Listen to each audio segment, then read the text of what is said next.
Madam Clerk, call the Commissioners' Court to order. Quorum is present. All legal notices have been posted, and this court is duly called. Can I get a motion to open the court? So moved. Second. Got a motion and a second. Any unreadiness? All those in favor, let it be known by the usual sound of voting. Aye. Those opposed, same sign. Chairs are the affirmative. Bailiff, will you open the court, please? All rise. The Dallas County Commissioners Court is now in session for the April 2015 term. The Honorable John Ollie Price now presiding. Please remain standing. Invocation. The invocation today will be given by a guest of Commissioner Mike Cantrell.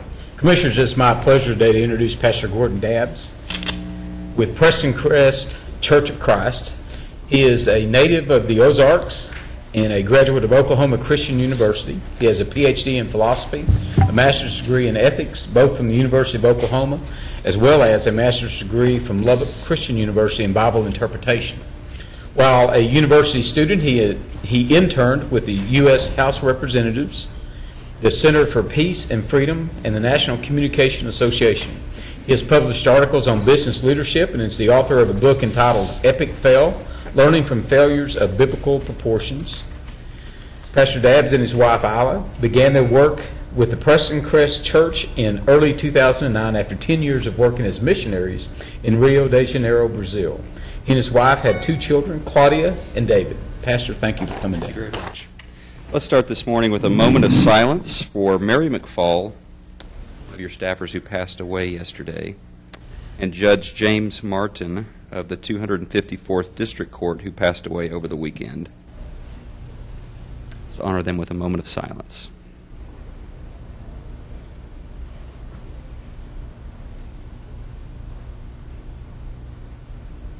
Holy God, we gather on this spring morning with thankful hearts.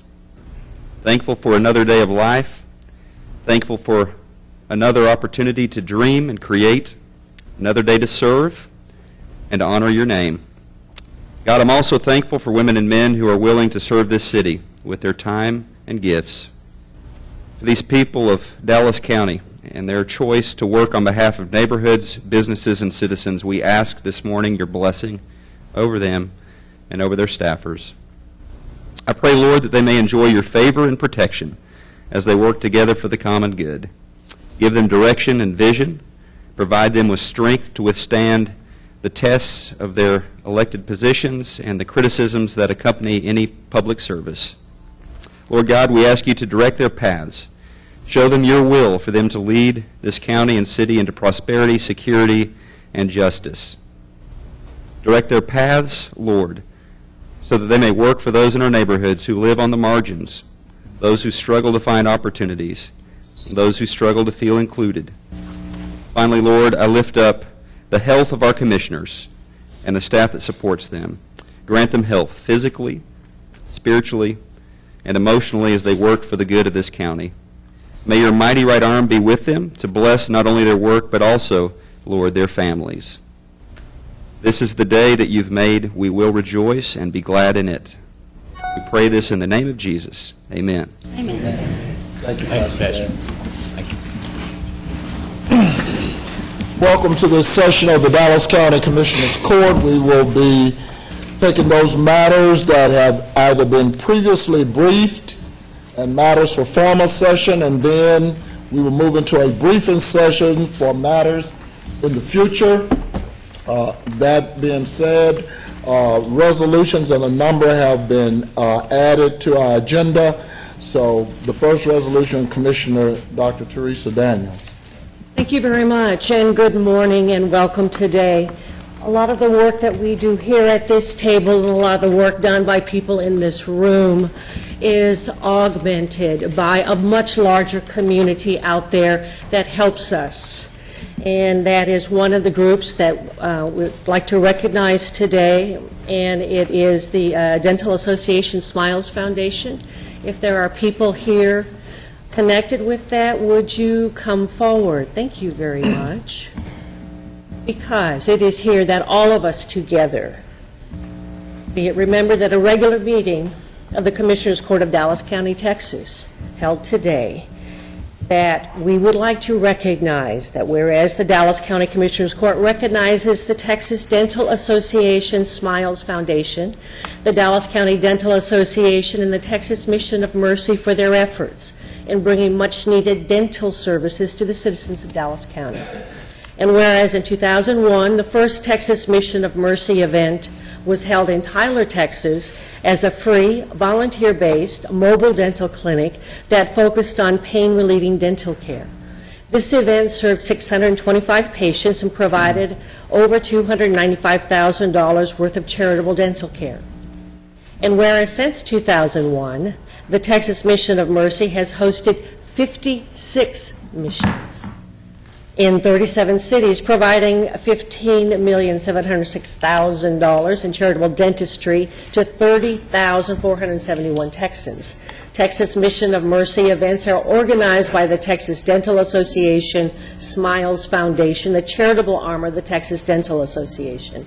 And whereas the Dallas area has hosted 4 of the previous Texas Mission of Mercy events in 2004, 5, 7, and 11, serving a total of 3,201 patients and donating about $1.3 million in charitable dental care to the community. And whereas the 5th mission was held on April 10th and 11th, 2015 at Eastfield College in Mesquite, with large support from the Dallas County Dental Society, consistent with its mission to provide free pain-relieving dental care to any person regardless of insurance or income on a first-come, first-served basis. Texas Mission of Mercy Dallas 2015 was organized to provide care to 1,000 patients and provide roughly $600,000 worth of charitable treatment. And whereas over 100 dentists from across the state volunteered their time and paid their own costs to attend the event and provide treatment. Hundreds of other volunteers from dental schools, businesses, religious groups, and the community assisted with this event operations. Now, therefore, be it resolved that on behalf of the Dallas County Commissioners Court and the citizens of Dallas County, we join in celebrating Texas Mission of Mercy's 57th mission and its 5th mission in Dallas County for their unwavering commitment to serving the oral health and overall health needs of our community with compassion, and I so move. Second. Got a motion and a second. Any unreadiness? All those in favor, let it be known by the usual sign of voting. Aye. Aye. Those who oppose, same sign. Chair's in the affirmative. And would you like to introduce yourself and say a few words? Hello, my name is Dr. Sloan Hildebrand, and it was an honor this year to chair the event here in Dallas. I've literally been around the world doing volunteer dentistry in remote villages for those that are seemingly less fortunate, and to be able to do that here in our backyard and in our neighborhoods was really a joy and an honor for me to do. And I believe it was a blessing for the community. It was a blessing for all the volunteers that participated. And specifically, we pre-screened about 300 patients throughout homeless shelters, churches, and dental offices prior to the event. And to see some of those patients the day of the event actually be able to receive teeth after teeth were either taken out or relieved from pain was truly just a joy to my heart. And to see them, fall down in tears when they look in the mirror and see that smile for the first time and kind of give them a new boost on life. It really was rewarding, and thank you guys for your time, and it was just an honor to serve the community. Commissioner, if you will, Judge, one of the things, it's interesting that the confluence of your presentation here today and a presentation we'll have later in terms of dental health programs, there is nothing that we understand is any more prevalent than oral health. And I think for years we have basically not understood the relationship between oral health and the physical health. And so we appreciate you, and of course, as I said, I'll have a lot more to say as we get into the briefing session this morning. So thank you for your Thank service. you to the Texas Mission. And of course, like Commissioner Press just mentioned, today is a dental day. Hey, we have Jeffrey Parker in the audience, which will give a presentation about the great efforts that together we are putting with community dental care. And we really appreciate everybody that works into this field, because you're right, as a dentist, I know that reconstruction is usually the hardest part for a lot of people to have, and it really changes people's life when they can see that smile they have lost for years, sometimes without being able to chew, with the quality of life diminished, because while a lot of people think, oh, they're just baby teeth, or oh, well, it doesn't matter, one or two in the back, it does affect the general constitution and the way it operates the whole body. So from a holistic approach, dental care is extremely important. We also know that it's the #1 cause of absenteeism in schools, and how much it costs to all of us as taxpayers. Sadly, in the state of Texas, they don't cover over 21, they don't cover seniors, and well, the challenge is bigger. But I'm so glad that I've been able to serve with people here in this court and in the council that understand how important funding is for all these programs. So thank you all again for everything you do, and we're glad you're in Dallas. Thank you. Thank you for being part of the community.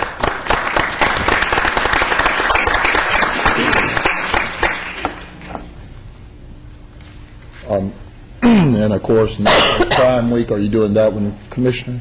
Yes, sir, I am. Okay. We were elected here to sit in these chairs, but we were not always elected to deal with the good things, with the happy things, with the fun things in our worlds. And therefore, I would like to present this resolution, and this is Americans looking at the recognition of Victims Week. Are there people here who would like to stand up and join in this presentation?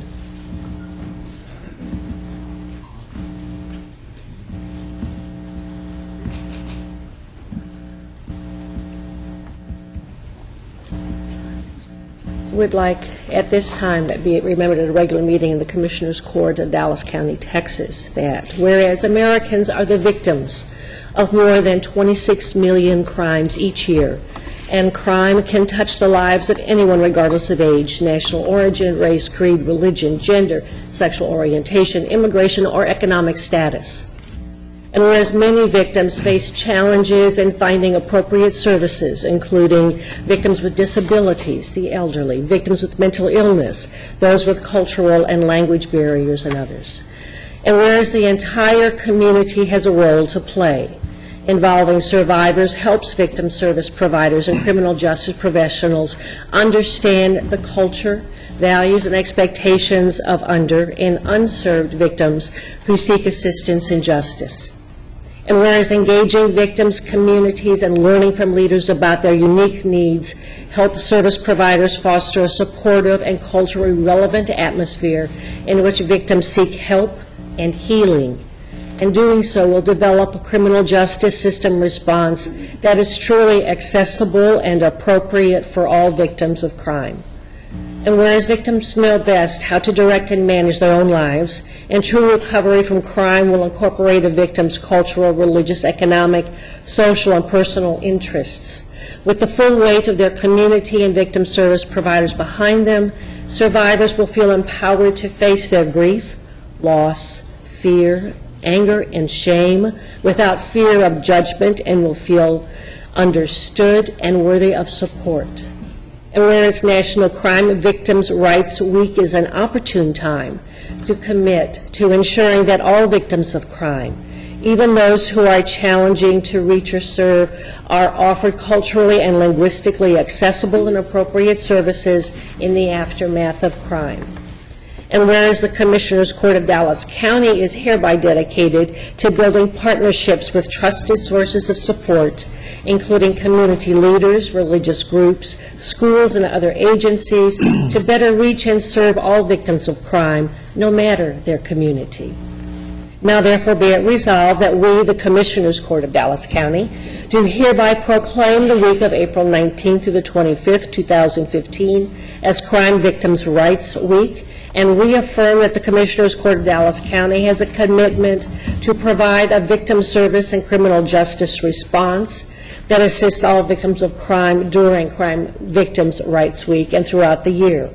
And therefore be it further resolved, the Commissioners Court of Dallas County expresses our sincere gratitude and appreciation for those community members, victim service providers, and criminal justice professionals who are committed to improving our response to all victims of crime so that they may find relevant assistance, support, justice, and peace. And I so move. Second.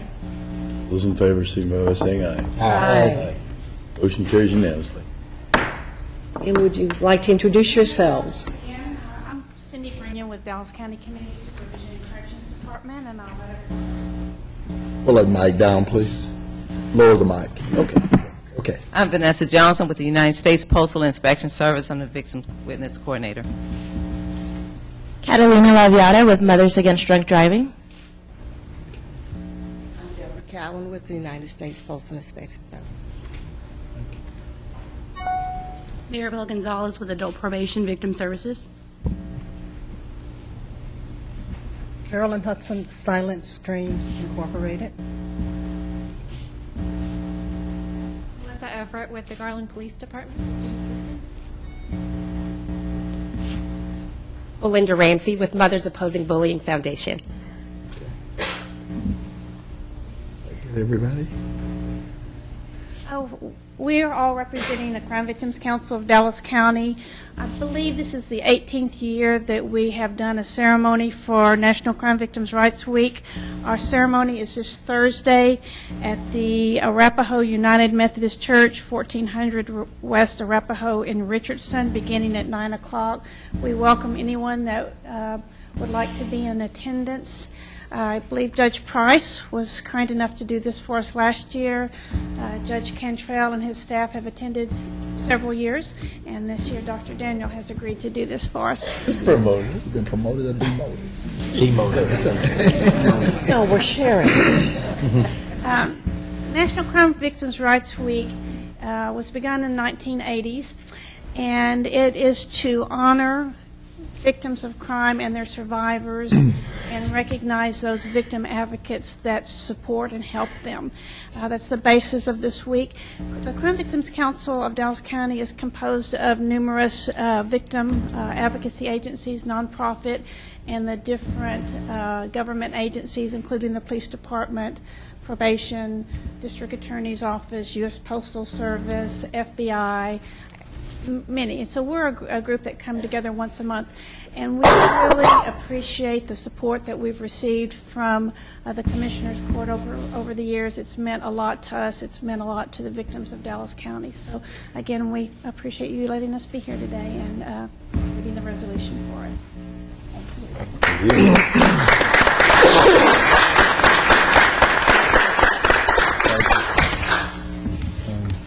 Next, Judge, if you will permit, I would ask, this is National Infant Immunization Week, and I'd ask the Health and Human Services Department, Ms. Ruckinghall, to come forward. Whereas vaccines are among the 21st century's most successful and cost-effective public health tools available for preventing disease and death, and proper immunization for toddlers and infants are vital to their long-term health. And whereas immunization is one of the most important ways parents can protect their children against serious disease, as they require a series of vaccinations starting at birth to be fully protected against 14 potential serious diseases. And whereas in 2000, the Center for Disease Control and Prevention declared the United States measles-free. Since 2008, measles reappeared, causing several outbreaks across the country. In 2015 alone, there have been 4 outbreaks in 18 states. These outbreaks were due to unvaccinated foreign travelers or communities of unvaccinated individuals. Dallas County has one of the highest vaccination rates in the state of Texas, and also has the lowest voluntary vaccine exemption rate in North Texas, at 0.045%. And whereas Dallas County Health and Human Services attributes its low vaccine exemption rate to the community-wide support of medical providers, daycare operators, and school districts in Dallas County, and whereas Dallas County Health and Human Services strategies for improving rates in Dallas County include promoting the effective use of M-TRAC immunization registry, promoting the concept of the medical home by recruiting more providers into the Vaccines for Children program, promoting the Pertussance campaign, which includes the distribution of immunization materials in English and Spanish to residents in Dallas County, and remaining committed to the goals of providing barrier-free immunization to the citizens of Dallas County. And whereas National Infant Immunization Week, April 18th through the 25th, focuses local and national attention on the importance of timely immunization for infants and toddlers 2 years old and younger, and serves as an appeal to parents, caregivers, and health care providers to participate in activities and recognition events to increase the awareness of immunizing children. Now, therefore, be it resolved that the Dallas County Commissioners Court commends the Dallas County Health and Human Services Immunization Program for their contribution in educating and encouraging parents, caregivers, and healthcare professionals to increase the awareness and importance of immunizing children, making the children of our community a priority by protecting them with a vaccine that's hereby proclaimed the week of April 18th through the 25th as National Infant Immunization Week in Dallas County, and further encourages businesses, government agencies, national associations, community-based organizations, and service groups to spend the immunization message throughout their communities. And I so move. Second. All those in favor? Aye. Okay. Motion carries unanimously. Tamara, Ms. Rucker, I know Mr. Thompson is in Austin taking care of county business, so. Good morning. I want to say thank you, Commissioner Price, and to the commissioners, and I definitely want to say thank you for the efforts, dedication, and service of this immunization program. Thank you. Thank you, Tamara, and thank you for you and what all the the employees of Dallas County Health and Human Services do at all times and on the ground. Thank you very much.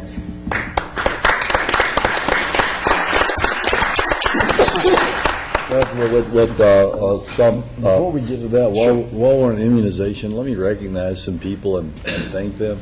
Representative Jason Villalba, who is sponsoring a bill to help with immunization.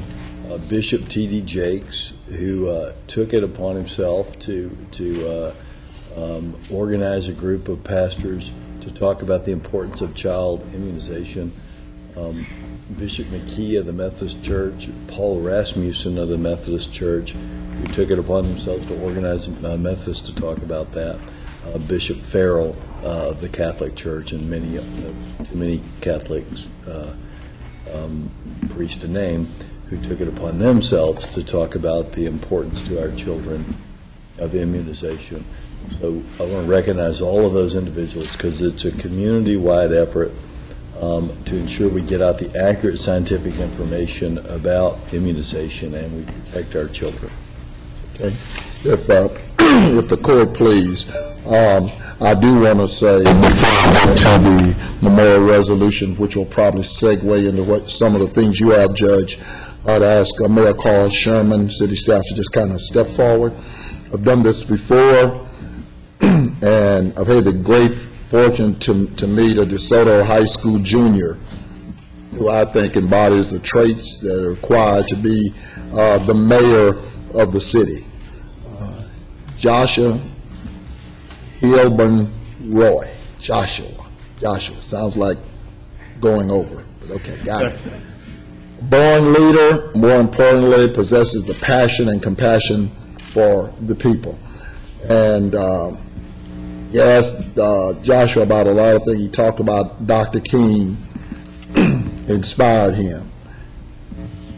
And one of the things Joshua responded, said in his piece, said, "I dream of a time when black boys and girls will truly understand the value of their education and strive to obtain enlightenment. I also dream of a brighter, bringing greatness and awareness to people about climate change and how it is a big but slow movement." Joshua is the mayor of the day, and so Mayor Sherman. Commissioner Price, Judge Jenkins, and the honorable commissioners on this court, I just want to tell you thank you personally for what you do in allowing our students to come here and learn about the inner workings of county government. Last year, you honored us with Mayor for a Day, Vicki Young. I'm pleased to tell you that she has now been accepted to Stanford University, where she will be attending this fall. So I expect nothing less from the new mayor, Joshua Roy. Joshua Roy has a grade point average of 3.9. He and I have something in common. I didn't tell him this. He is class ranked 101. The only difference is it's out of a class of about 650. Mine was a class of 101. I'm in good company. So I introduce to you Commissioner John Wiley Price and Judge Jenkins and the commissioners, Mayor for the Day in the All-American City of DeSoto, Mayor Joshua Hilburn Roy.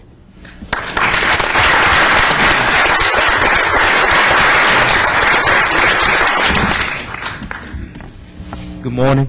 Good morning. You can pull that mic up just a little. There we go. Thank you.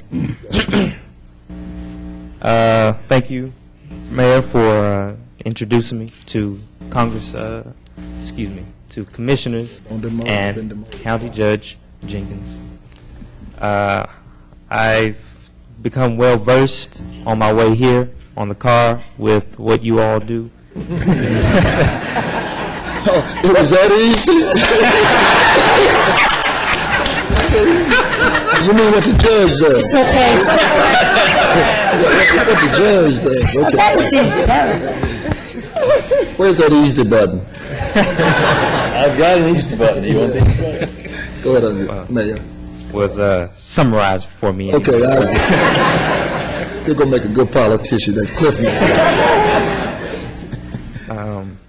I want to thank you for the opportunity, first and foremost, and thank you for DeSoto for inviting me, part of your district. And I heard about the Parkland County Hospital, how much you put into that, and I really appreciate that because I'm really into health care and medication and stuff like that to help people, because that's what I hope to do when I grow older, is to help people. And let's see here. I heard about a Daniel Dale project that you did. Thank you for that, really. And let's see what else I have here. Did a lot of Google searching.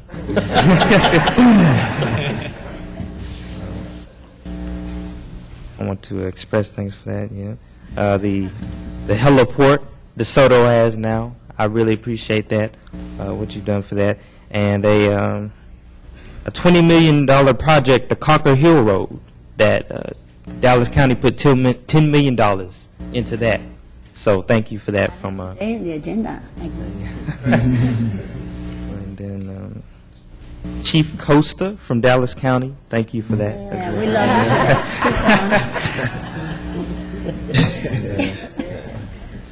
I want to bring up that DeSoto was one of the original counties, or at least places, to implement body cameras for police officers. I hope we can continue to press on that because it's a really great idea, and hopefully we can stop further. I think it was 3 years ago. 3 years ago.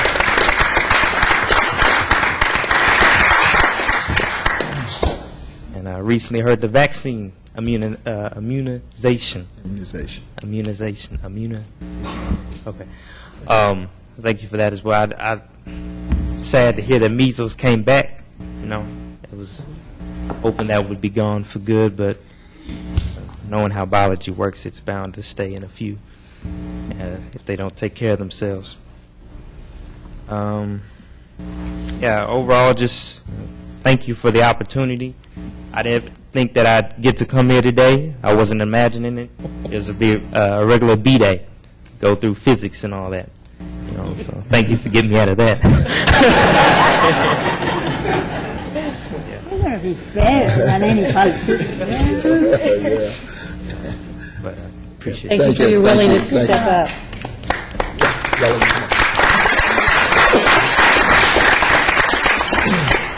And while they're coming in, so we can kind of expedite some of the agenda, I know the sheriff, I'm going to make a motion to suspend the briefing agenda so I can get her in and get her out. But as they come forward, we have a couple of memorial resolutions, as you heard Pastor Dabbs talk about earlier.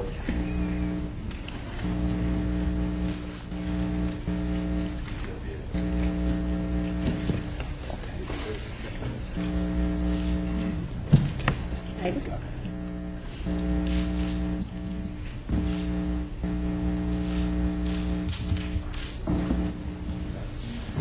you. Your substitute did pretty well yesterday in that conference. Mayor Sherman, he did okay yesterday. Yeah, listen, man. Yeah. You believe. Good school. We talked, Pastor Dabbs talked about it. We lost a member of our county family, a couple of members, and the judge will have another resolution transitioned on yesterday. Miss Mary McFall. Those of us who've been around for any length of time, you know, Mary was very integral and part of the technology family. And we just, with our family, we send our best to the family in remembrance. So I do have a resolution this morning, what I call a bereavement resolution, and it's really not necessarily that I really read it into the record, but we just want the family to know, Major, that our thoughts and prayers are with them, and so, Judge, with that, I'll move this grievance resolution. Second. Okay. Dr. Dines is the chair of IT. Okay. All those in favor, signify by saying aye. Aye. Motion carries unanimously. You know, seeing Joshua here today, you know, it reminds me of something that it's a core belief in my life. It's something I didn't come up with, but I was taught this, that in every person's life, we call, in my tradition, we call them Paul, Peters, and Timothys. That you need mentors, and you need friends that can keep you accountable, that you can tell anything to, and you need Timothy, people that you can pour your life's experience into and help them along their road. And I think it's wonderful that Carl and others have taken an interest in Joshua and are helping him. Today, we mourn the passing or join the family in honoring someone who was a Paul to me and someone who was an accountability friend to Peter. So if we could, I'll read those resolutions. First to the mentor. Whereas Jess Hay was a beloved local, state, and national civic leader whose impact and influence will be felt for generations to come. He was born in nearby Forney, Texas, in 1931. Jess grew to become one of the most widely respected leaders in Texas due to his business acumen as well as his philanthropic spirit. Whereas Jess Hay graduated from Southern Methodist University in 1953 with a BBA, In 1955, with a law degree as a class valedictorian and standard bearer. He served his alma mater as the member of the governing board and the board of trustees. He also served for 12 years as a member and eventual chair of the Board of Regents of the University of Texas System. Whereas, in addition to an impressive legal and financial services career, Jess Hay was a political powerhouse.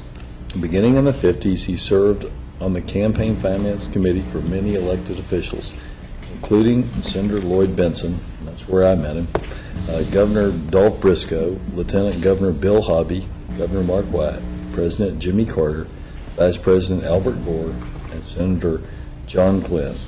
Vice President Walter Mondale once said, "If you're running for office in Texas, first visit the Alamo, then meet with Jess Hay."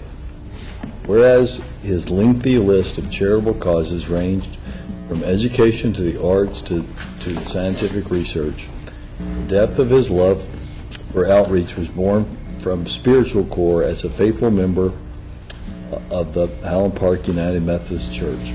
Jess Hay said as much when asked about the genesis of his strong desire for helping others. The main driver is a commitment to the fundamental notion that the Christian calling is about caring for one another, about serving others, and about being reasonably humble in relation to other people, and certainly in relationship to God. Therefore, be it resolved that the Dallas County Commissioners Court does hereby acknowledge the passing of Texas legend Jess Hay and join his family and countless friends in celebrating a life spent serving others with compassion, dignity, and grace. And I so move. Second. All those in favor, signify by saying aye. Aye.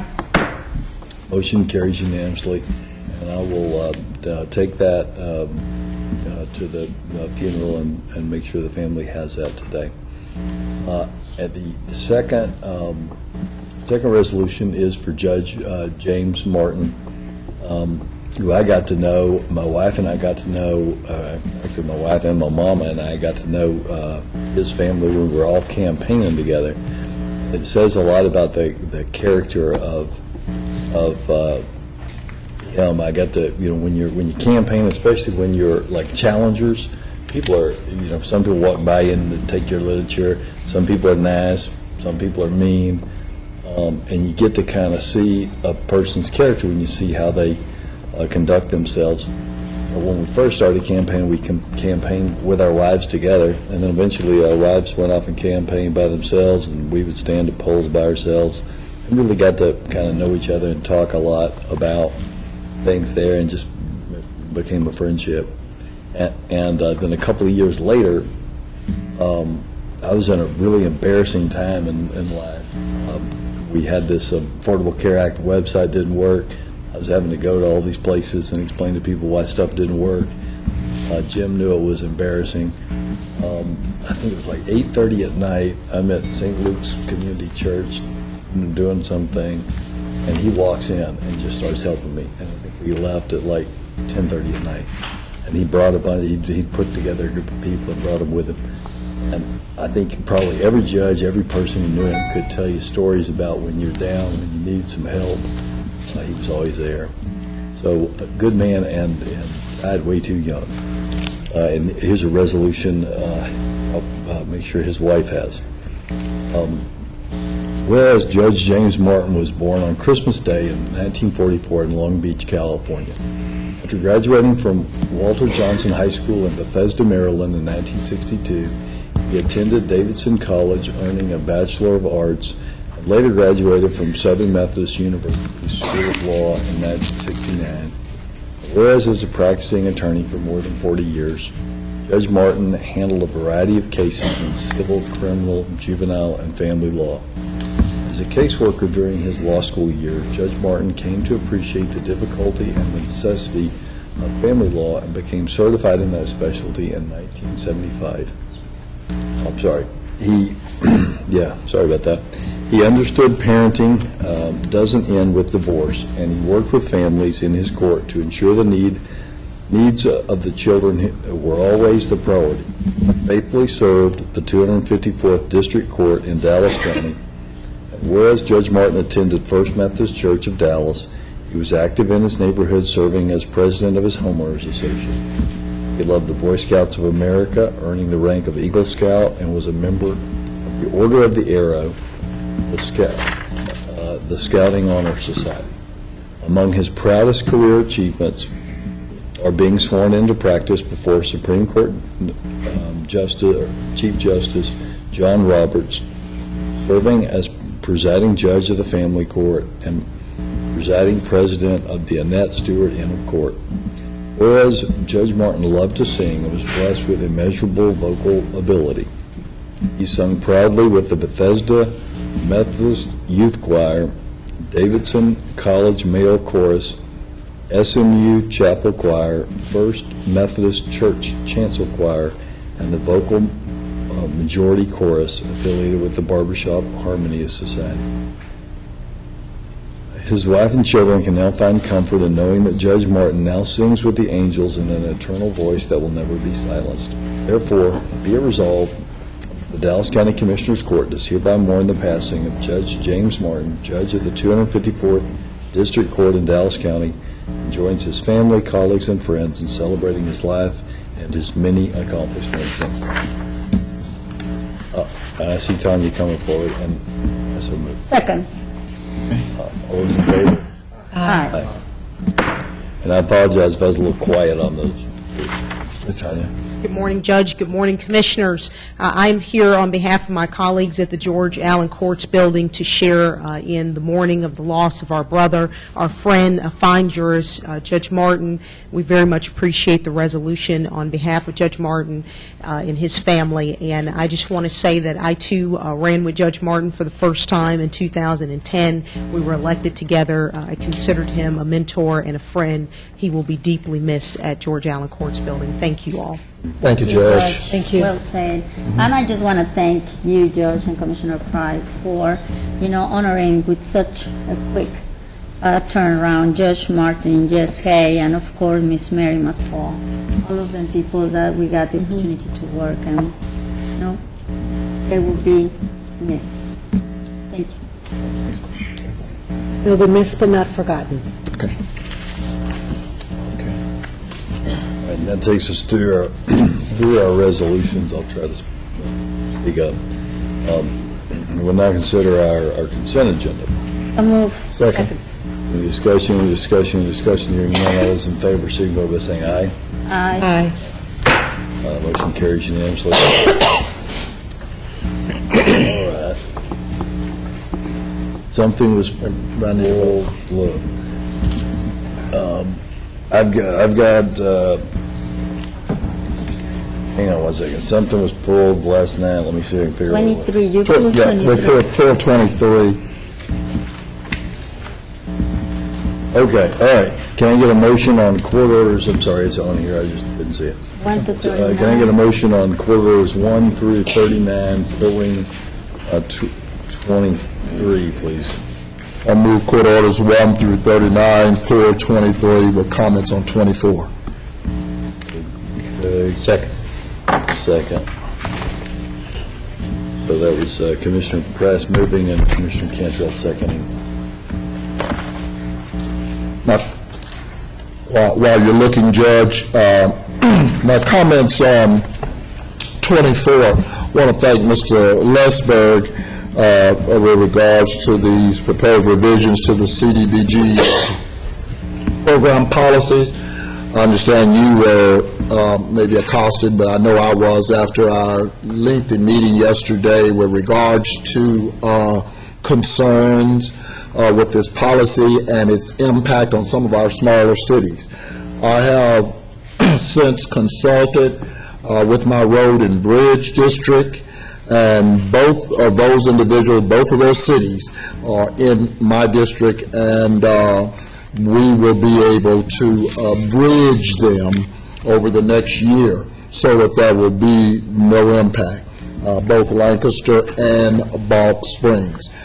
So we have now reviewed all of what has been the historical spend in those cities, and we're able to make that bridge, given what has been their historical spend. So while that was a concern, I didn't want, just in case the mayors were streaming in, to understand that that was an oversight. We reviewed it, and we can make it happen. So again, Mr. Lathberg, I think these are, in light of what's going on with our cities, in light of the changing dynamics, the revisions put forth are appropriate.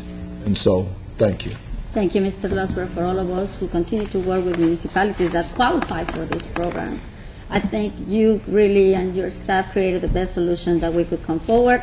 I sent it to Cochrane Hill, which is the municipality that I represent that qualifies, and they were okay. So thank you so much. I also wanted to make some comments about agenda item 4, 8, 9, and 12.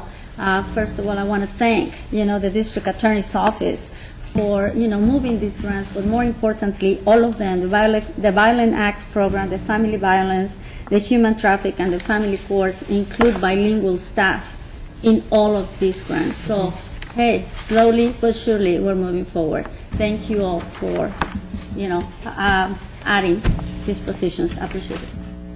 We not only do only the easy things on these seats, do we? I want to recognize also, today we're voting on Quarter 15, and this might... You want to pass it first and then recognize? What, you think you're going to vote against him? Nah, I just thought we'd pass it first. I want to recognize that this is a phenomenal person, and I see he's looks like a pretty good contingent of support for him that has come today, and I appreciate that. But I am very impressed with the work of Norman Seals and his commitment to helping those who are struggling with either mental illness and sometimes with addiction and sometimes with senility that our first responders run across.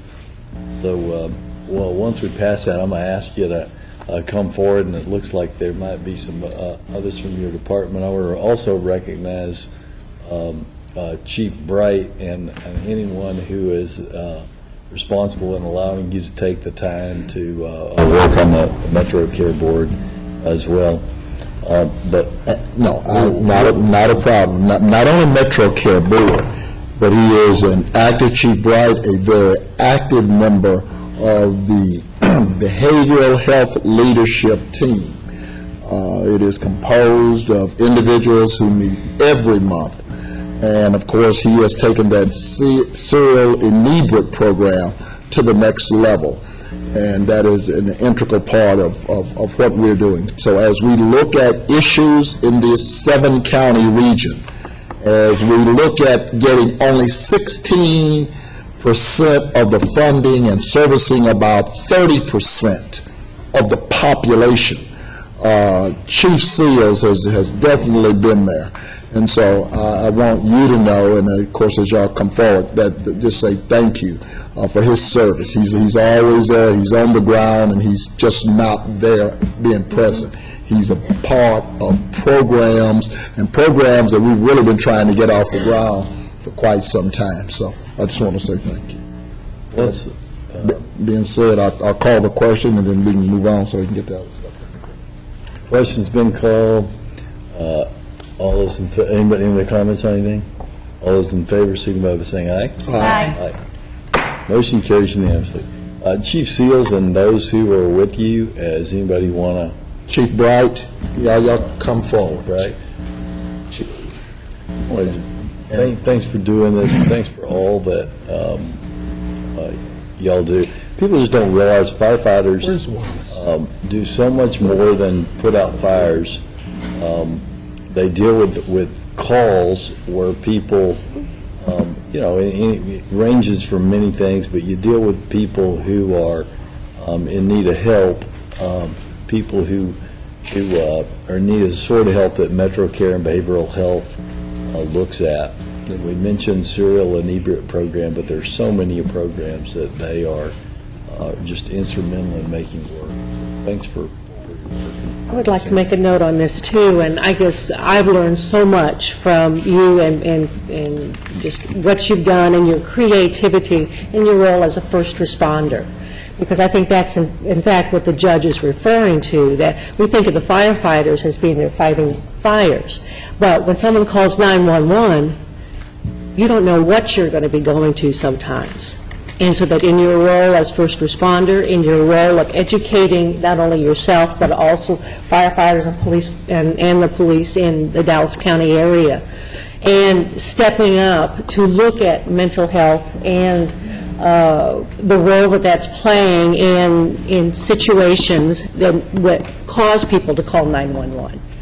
And what you're doing, so now you're going to step up once again and help with the Metro Care Board to make those services that we provide seamless and with a lot of thought and care to what's really going on and the practicality of it.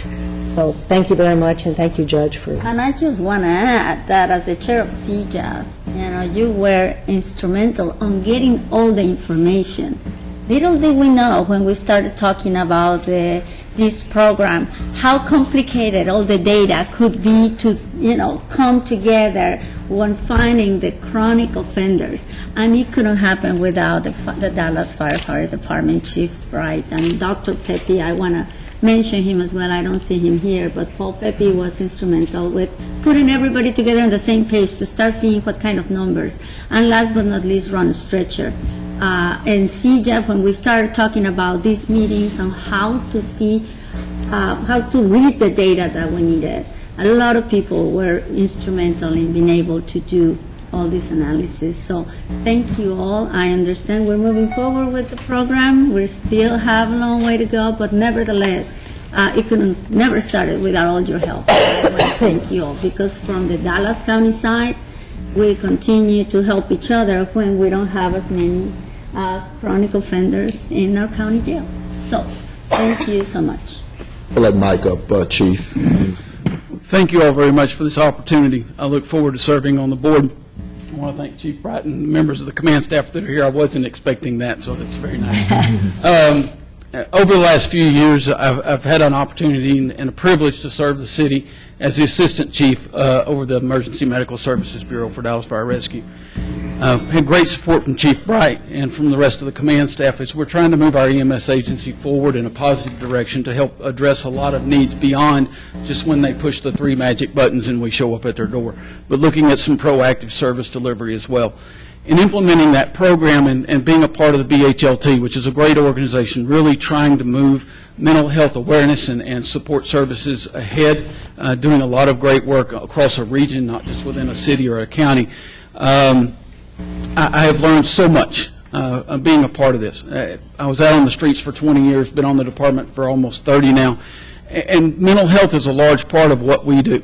We see that day in and day out, and with the lack of funding here in Texas, unfortunately, it really adds to the struggles that we have. So I really look forward to serving on this board and helping Metro Care Services move forward in the way that they do things, and staying engaged also with the BHLT and other ways that we can try and advance the knowledge and awareness and support that these people really need to have. So thank you very much. Appreciate it. Chief Bright, do you? Say something. Yes, please. Good morning, first of all, to all the commissioners, and thank you so much for allowing us a moment to speak. We did bring a portion of our command staff. We have Chief Ted Padgett with us. He's over our fire prevention and arson. And Chief Harold Holland, he's one of our assistant chiefs over training. He also serves as my bodyguard, as you can see. And Ms. Wanda Moreland, she's not a uniform member. She's a civilian assistant director. She handles our $228 million. So that's more important than the rest of them. Very important. But we wanted to come today in support of Chief Seals. He's, they say James Brown was the hardest working man in show business. This is the hardest working man in the fire service, literally. Yeah. I mean, he is on committees and boards, and then he manages a bureau of our department that's 83% of our business.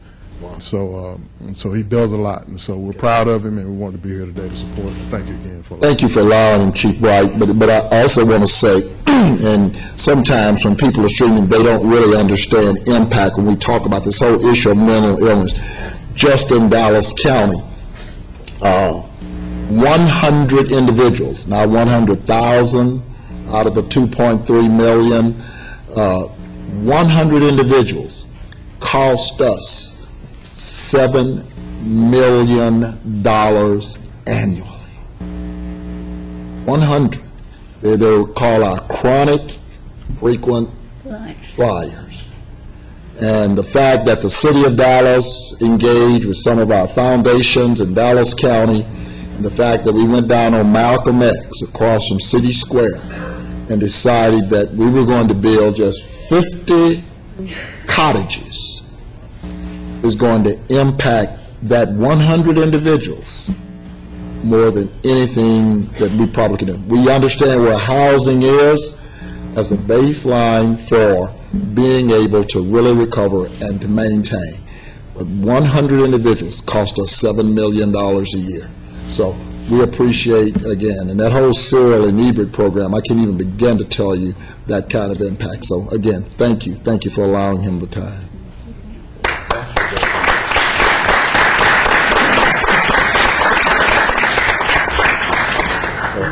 One thing on that I'd be remiss if I didn't say, this order says county judge's appointment to the MetroCare Service Board of Trustees, but those appointments are found and vetted and recruited by teams of people, and I want to recognize the team on this one, Dr. Fred Cerise at Parkland, Sharon Phillips at Parkland, Shay Cathy in my office, and Ruby Blum in my office, for not only finding such a great person, but helping talk them into the time commitment. And I think I already mentioned, but I want to thank Chief Bright and the top staff there for allowing him the time to do this.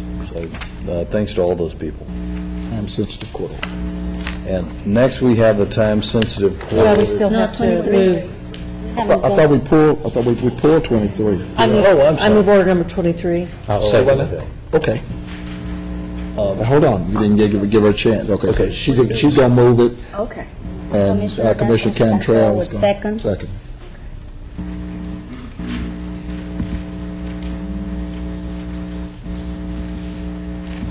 Okay. That on there? Okay. All right, any discussion, any discussion, any discussion? Hearing none, all those in favor signify by saying aye. Aye. And all will abstain from 23. Okay, if you just vote Abstain. I'm Oh, sorry. push it, yeah. I already Gotcha. did. Okay. Right. Now we're on time sensitive. Okay. We'll move time-sensitive court orders. 1 through 16. Yeah, 1 through 16. All right. We have time-sensitive court orders, 1 through 16. Also, one thing about those, this is a lot more time-sensitive court orders than you normally see, and the reason for that is because we are at the end of our time period for our IDIQ engineering contracts. We have many projects that need to go forward, and so all of those projects are that are time sensitive, that if we didn't have engineers, it would delay the projects, or on for this week, and that is the reason why we have a lot of time sensitive court orders.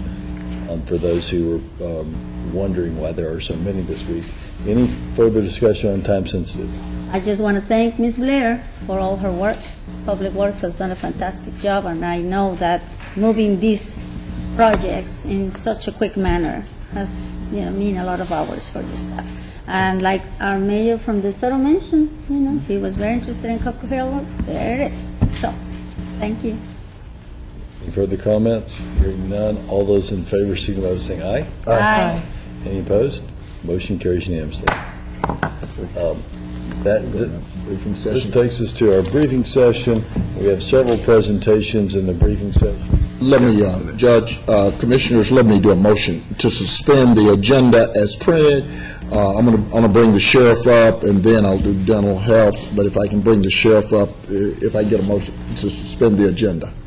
Okay, somebody second that for me? All those in favor, signify by saying aye. Aye. Motion carries. Sheriff?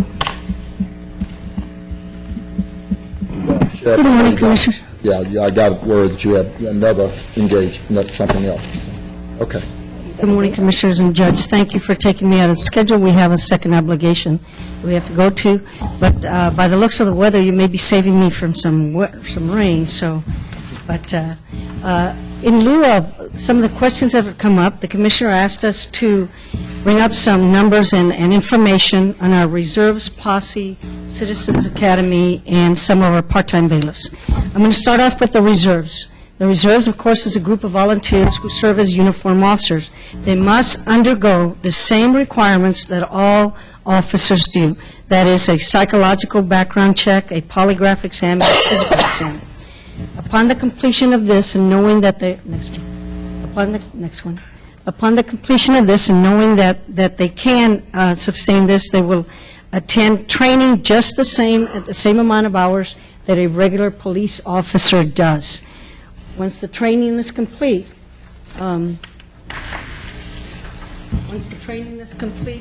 reserves are required to undergo 40 hours of state mandate training for every 2-year cycle.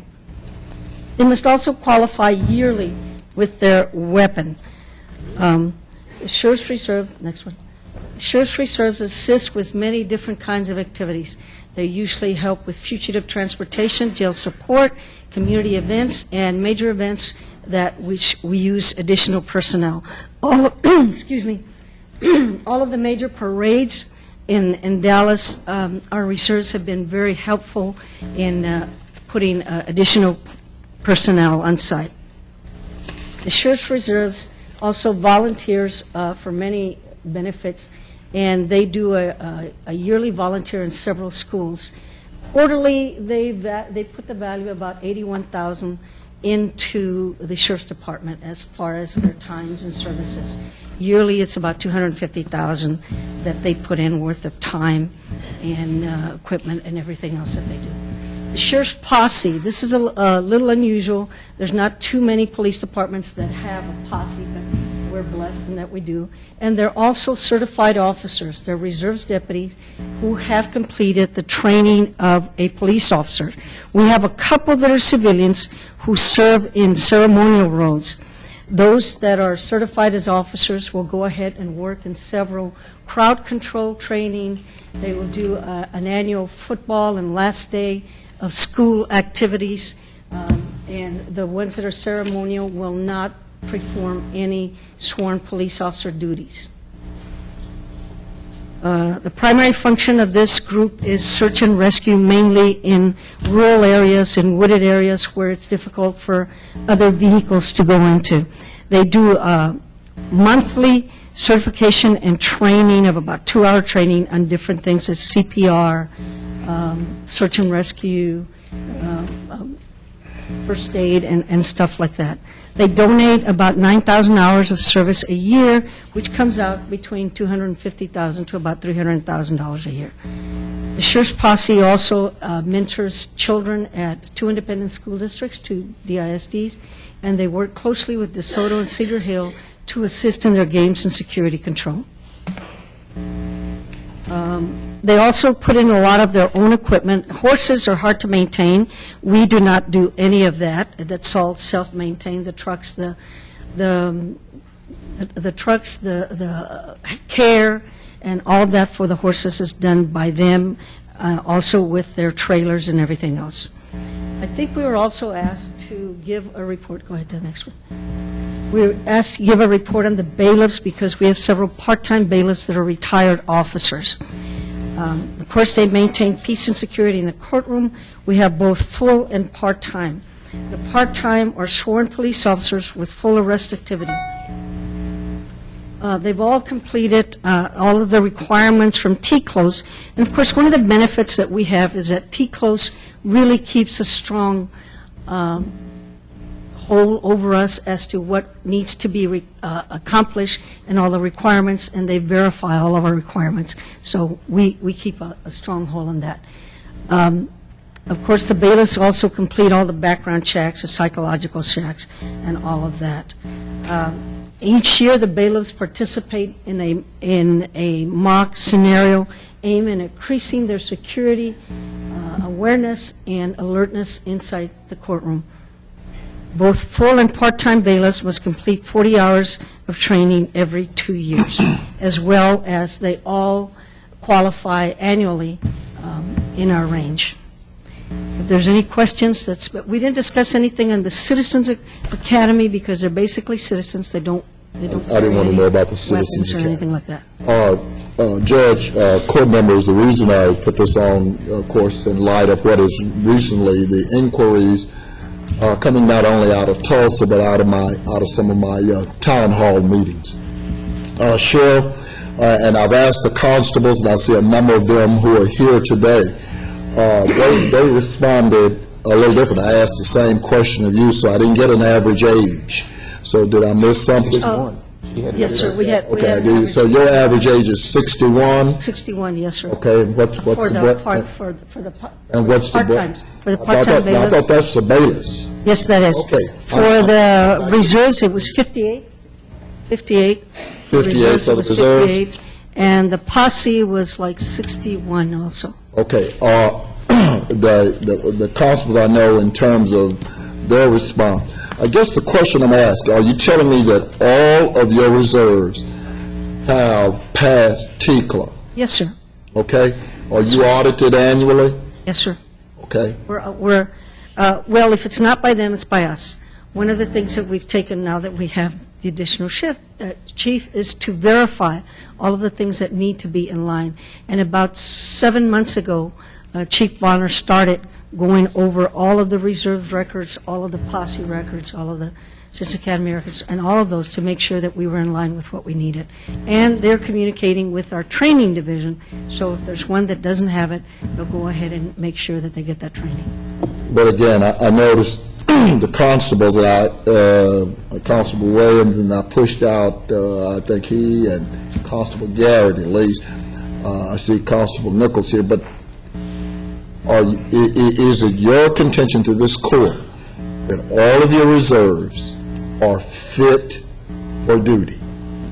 All the ones that are used are fit for duty. Well, see, the problem is, yeah, well, that doesn't quite answer the question. Let me clarify that. In our posse, we have an auxiliary section, and those are more for fundraising and banquets I'm not and at the stuff like posse. that. I'm not at the posse yet. I'm basically talking about. That's when I ask you to separate them out: reserves, bailiffs, and just and posse.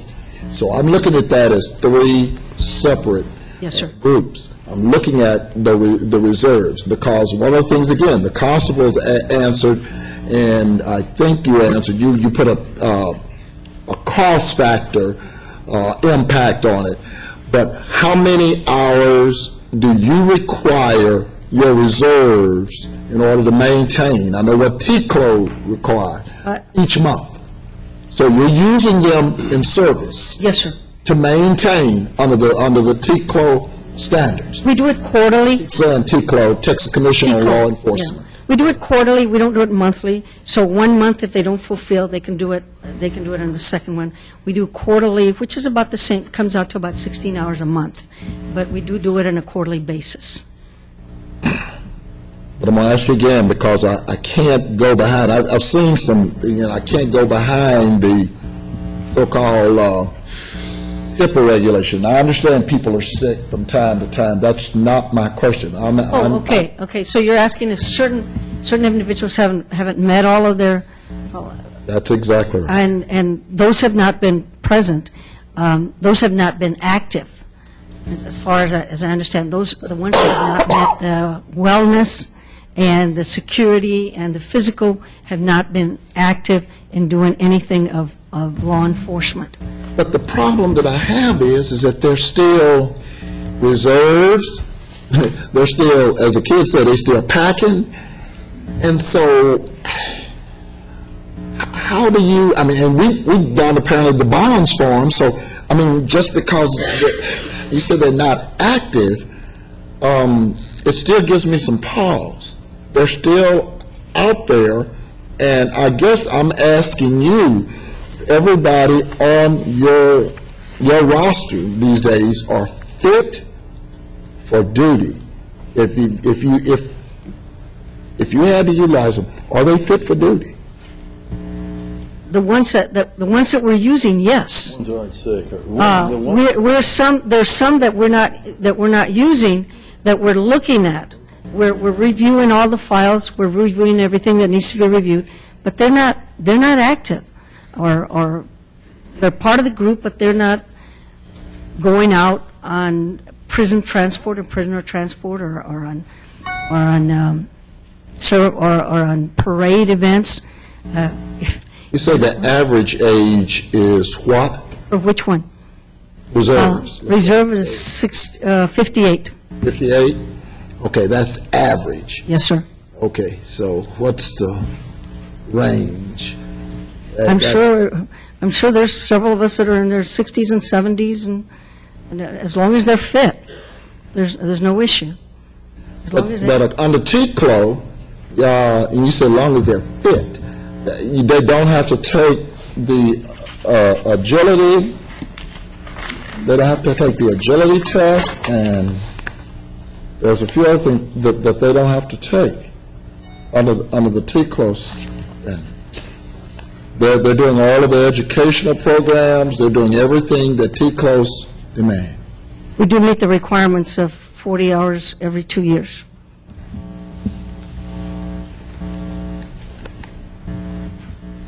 Do you have a copy of when is the last time TCLO audited you? Maybe a year ago? Last summer? Last summer? Do you have a copy of that? Yes, sir. I'd really, I'm sure the court would, but I definitely know. No problem, we can present it to you. If you're asking if there's never going to be a human error, I can't answer that. But I think the important thing is training and accountability. And that's what we continually base it on, is training and accountability. A trained officer makes a better officer. And so we just continue to train and hold them accountable and have meetings with them, and our staff meets with them. So, but the same is true of our full-time. You know, we can't foresee anything that will happen, but we're certainly training in situations that may come up. For instance, the mock trials in court. We have every year we have situations where they're thrown a surprise right in the middle of the mock trial, and they have to respond and see how quickly they can respond to the event that might happen, whether somebody brings in a gun or somebody's angry at their spouse. Whatever happens, we have a mock situation where they actually work it out. That's about as far as we can do, is help to train them so that they can be prepared for most of the situations that we're aware of. Okay, I'd love to see your audit with regards to those individuals, and totally you have how many in your reserves again? 34. 34 reserves. 34? Mm-hmm. Reserves? Reserves. Yeah, and there's a different number of posse and different number, but 34 reserves. I want to say something about that, and I know what I'm saying is not popular right now with the community, and I understand the community's concerns, and I share the community's concerns about a lot of what's happening in other departments, but I've spoken at and presided over a couple of the graduations from her department, and I think I had the opportunity to go to Daryl's graduation, so our court administrator is reserves sitting there. For me, what I want to see in law enforcement, I think I'm seeing that in the sheriff's office. When I saw the firefighters up there, I thought about this. When you see a firefighter come up behind you when you have a flat tire, you think, I'm going to get some help. And when you see a police officer come up behind you when you have a flat tire, you might think something else. And we strive to be the sort of a department where people see us as help, and people appreciate those departments, and those reserves, they go through the same thing that a recruit goes through. And when Daryl went through it, he got maced in the face. It was 9 months basically out of his life and every one of their lives each night. And we do have to remain vigilant to make sure we don't have situations in Dallas County. How old is Daryl?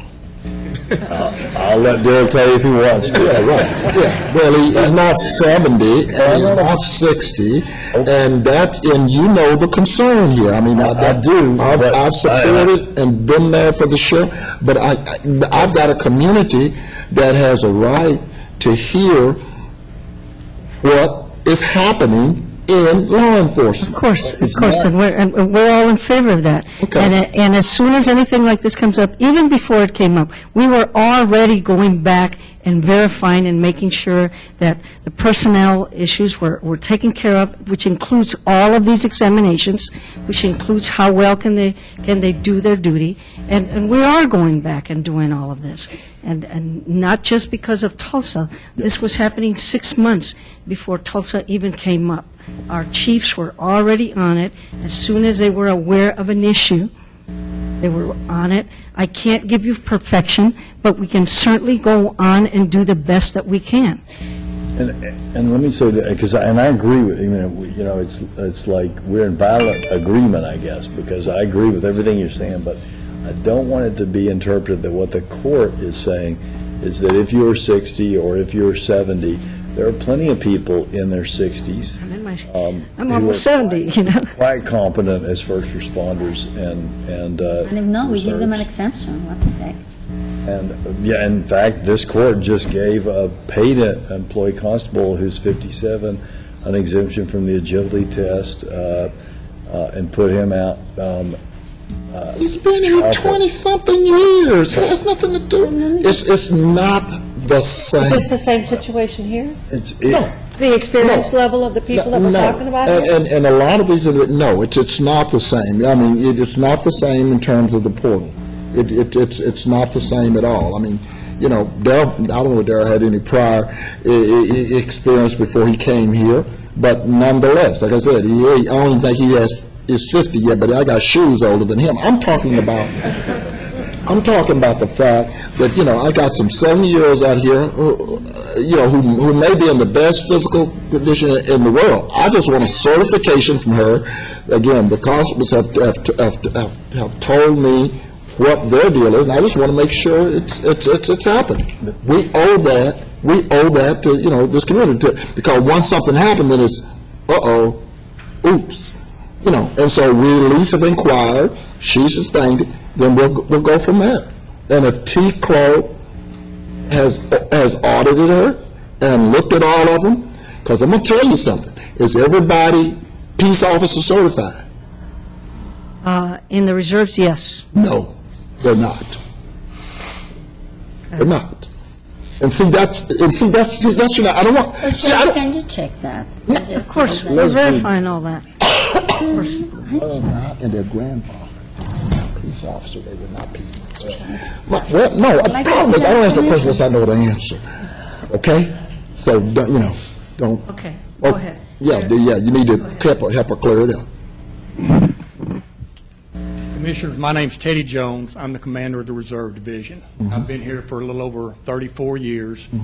Commissioner, to reassure you, I can assure you that all the reserves that we have are all state compliant with their training above and beyond in the 2-year cycle that is required by the state. We're in that 2-year cycle now. We have some that have not completed their 40 hours, but they have until the end of August to complete that training. But T-Close, right? T-Clo, correct. Out of 34 reserve officers, we have 3 that are grandfathered reserves that carry a reserve license. It's a permanent license issued by T-Close.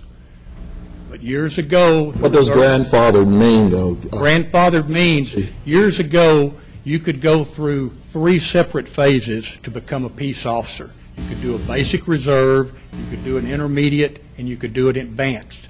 And these were schools. First school was 145 hours, the second school was approximately 165 hours, and the third school was approximately 180 hours. You take all 3 of those schools, the state would give you 6 years to take the entire training. At the end of that time, then you would sit and take the T-Close test to become a certified peace officer. In the mid-'80s, they did away with that program. Now all reserve officers have to be certified peace officers to be a reserve officer as listed by our duty assignment. I have the same training. I've passed the T-close test. I am a reserve officer, but I do carry a peace officer license. So that's where the difference was. But the ones that are grandfathered. The ones that are grandfathered did not actually take the T-close test. They're current in all their training, and most of those people have been on the department 30 years or better. If they took, just help me understand, if they took the 3 courses, didn't they have to take the test? No, they actually did not take the 3 courses. Back then, you could actually stay a reserve officer with basically taking 1 course. The state did not require that back before the mid-'80s. Okay.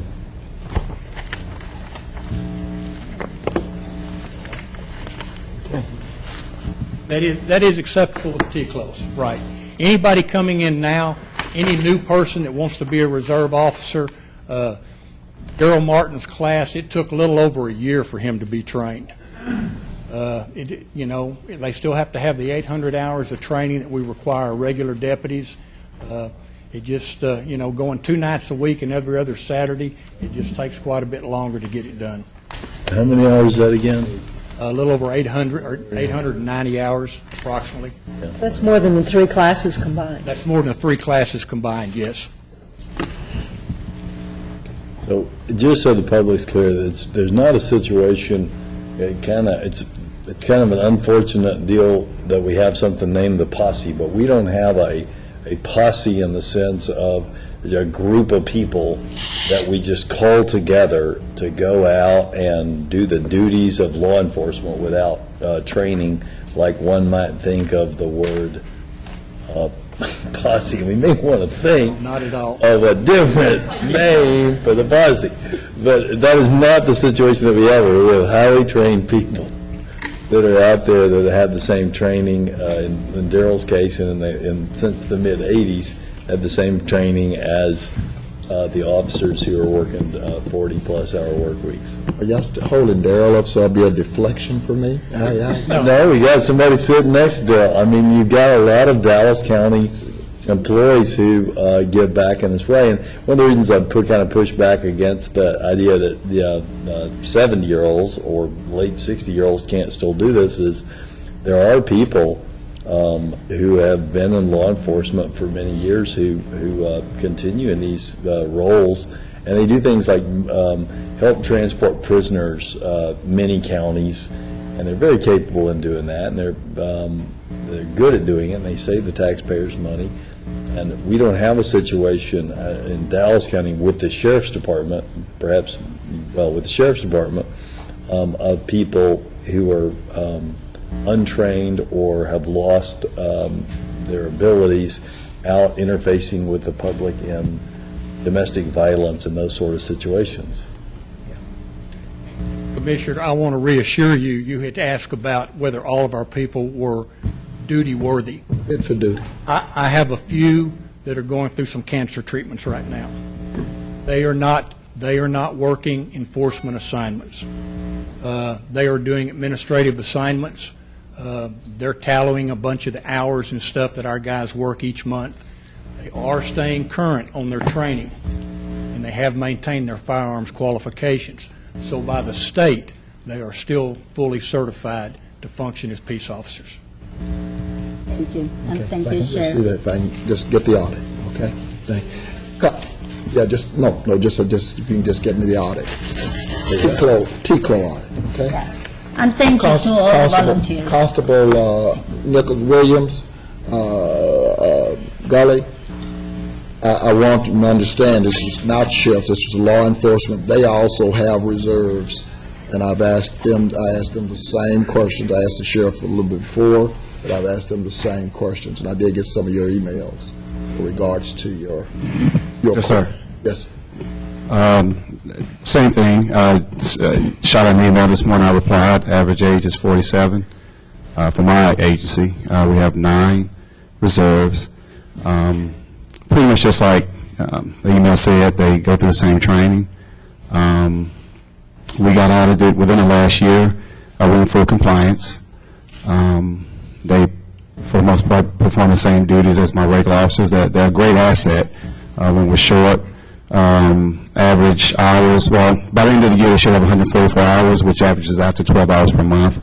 And that's pretty much a safeguard that's in place. You have some folks that like to pretty much ride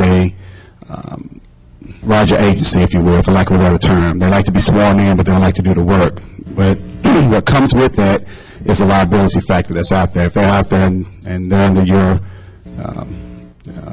they're sworn in by you, well, then you assume all the responsibility and accountability with them being out there with your badge, with your ID, and then obviously with a weapon. So there are dynamics in place, there are safeguards in place, and they go through my chain of command. They're interviewed, psychological, physical, polygraph, and of course, once they're signed off by my chain of command, they come up to me and I make the final decision. But as I stated in the email this morning, I have full faith and confidence in the 9 officers that I have. As a matter of fact, just by way of clarity, when I started my second term, January 1st, I actually had about roughly 5 or 6, 7 or 8 that I got rid of because they had not maintained the standards that I require to be with my agency. Please, the court. To answer your question, Commissioner, the average age of my reserves, and I've got I think about 8, is less than 40 years old. I have one officer that's above 50, but he has RIT experience and just prior civil service experience, and I try to keep some kind of a balance there with regard to the job itself. All the other officers are compliant with TCOLE. Every reserve that we have, they have to be compliant with TCOLE and up to date with all their standards and the requirements that are required to be a commissioned peace officer at the time that they're appointed as a reserve. As far as an audit, I don't have personal knowledge. When the last audit was done, I just took office. We are conducting an internal audit, and from our first reviews of it, we are sending people through schools, so every week there's somebody, 1 or 2 officers in a school.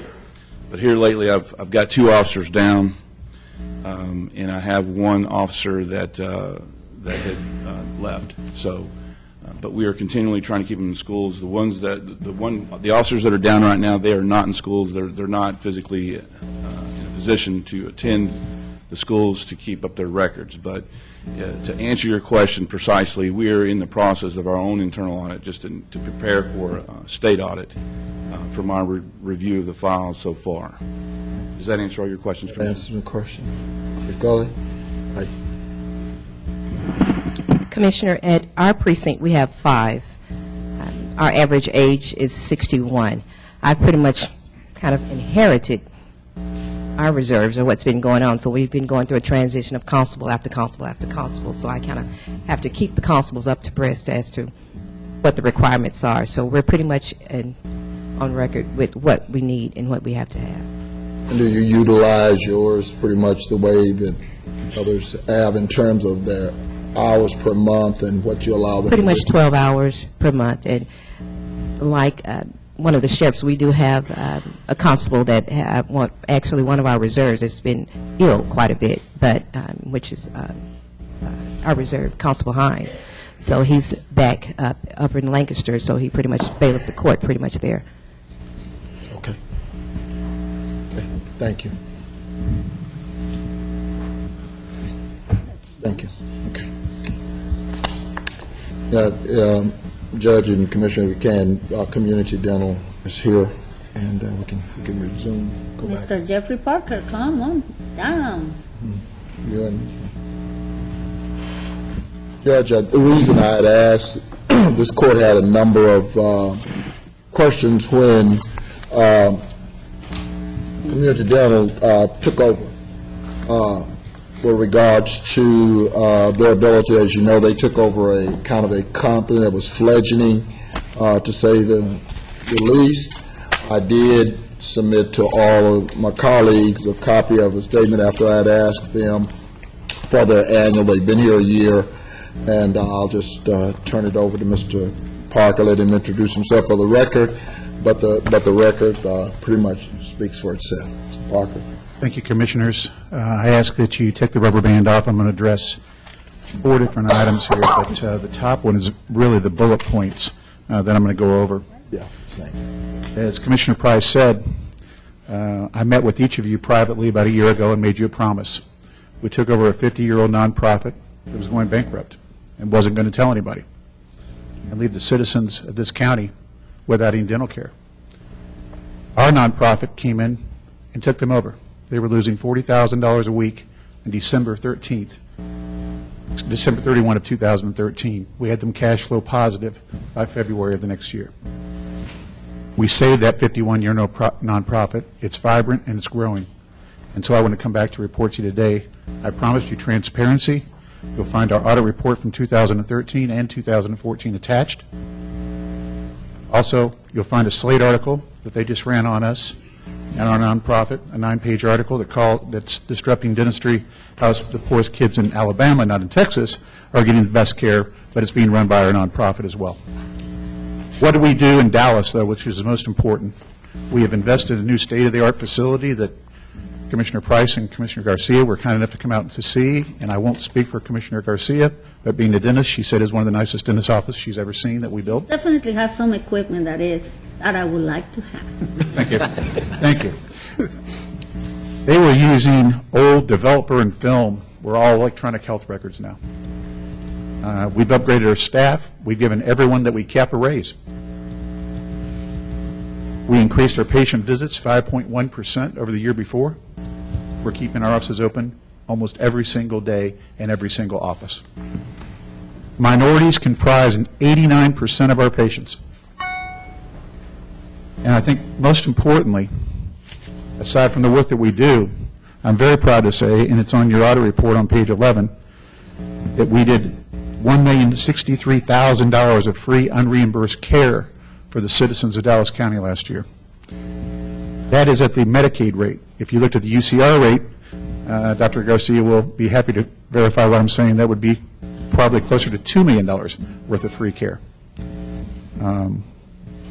Lutheran Hospital of New York has come to us, and we will now run a residency program in Dallas, AEG residency program, where we are qualified enough to train not only dentists, but them to be further their education and become AEG qualified. And last, I ask you to, if you'd be kind enough, to this large booklet, go to the very last section. The governor of Kentucky took on ACA. What happened? The lack of access to care dropped considerably among his dentists. He personally invited me up. He came to a press conference. He invited us to his state. We're in it. And not only that, we are now in charge of the University of Louisville Pediatric Medicine. Our dental program runs a university's pediatric medical program. We're very proud to be in Dallas. We want to stay in Dallas. Parkland has opened an RFP after decades of having a relationship with us. I can tell you on that RFP, if it's based on money, we will not win. We're a nonprofit. However, I hope when that RFP is considered, it's considered that we did well over $1 million worth of work. We kept our pledge and promise to save this 51-year-old nonprofit. We didn't come and ask anybody for any money. In fact, when Judge Jenkins and I met, he asked me, what do you want? And I said, I want 1 year to prove that we can turn this around and do the right thing for the people of Dallas, and then we'll talk later. I'm back now and happy to answer any questions that you have. Jeff, back up. What do you want now? It sounds like I'm back to that RFP. No, come again, maybe I got a little confused there. What did you say? If the basis of this RFP is correct? Yes, we are being asked to pay, for decades, the space has been donated to community dental care. Parkland, look, certainly money is tight anywhere, so I'm not denigrating or complaining about people wanting to raise funds. We've never been charged anything to help the poor of this county. Now there's an RFP, and we were told in a meeting last week that we are the low bidder, and if If we're going to be the low bidder, Commissioner, that probably means we're going to be asked to leave. I'm missing something. Yeah, you're going to have to help me out. I know I'm a little slow, but you're the low bidder, but you're going to be asked to leave based on... That was not set. In other words, they were doing it on price as opposed to... They asked if we would come up on price, which we've never paid a price. They opened an RFP for the dental space. We own all the dental equipment in that space anyway, so we would have to pull it out. We would relocate because we're here to help the citizens of the county. But we were told we were far from being the high bidder to win the RFP at Parkland. On the rental space. Revenue. On the rental space? It's revenue. On the revenue, Well, I It's not a got cost you. basis, it's a revenue basis. And so they set out an RFP for who would pay the most rent or revenue for that space. Yeah, but... I wouldn't get into Sounds like a discussion that should be followed Probably, up. but I was giving an update on where we are, and we're very concerned, obviously, that we could be, lose our space at Parkland.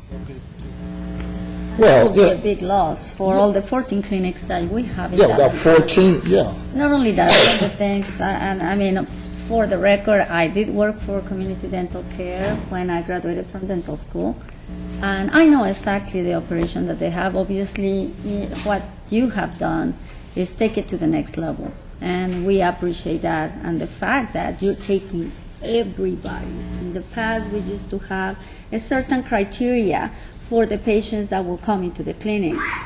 Community dental care now does pretty much takes anyone. Cheap Medicaid, self-pay, insurance, which has diversified, the amount and the populations that we see. We just saw Mission, Texas this morning talking about prosthetics and senior care. While we do specialists with kiddos, let's face it, senior care has been a big issue in the dental community for a long time. And the fact that you have been able to do that and still make over $500,000 speaks volumes of the management that you have. Thank you. And that's why I believe, your program has done well. Here in Texas, not exactly like Alabama, not exactly like Kentucky, but nevertheless, you have proven yourself and the organization in other states. Here, there is a competition for Medicaid. However, you have done a tremendous job in diversifying, all your services into the community, not to mention, quality bilingual personnel with the state-of-the-art facilities.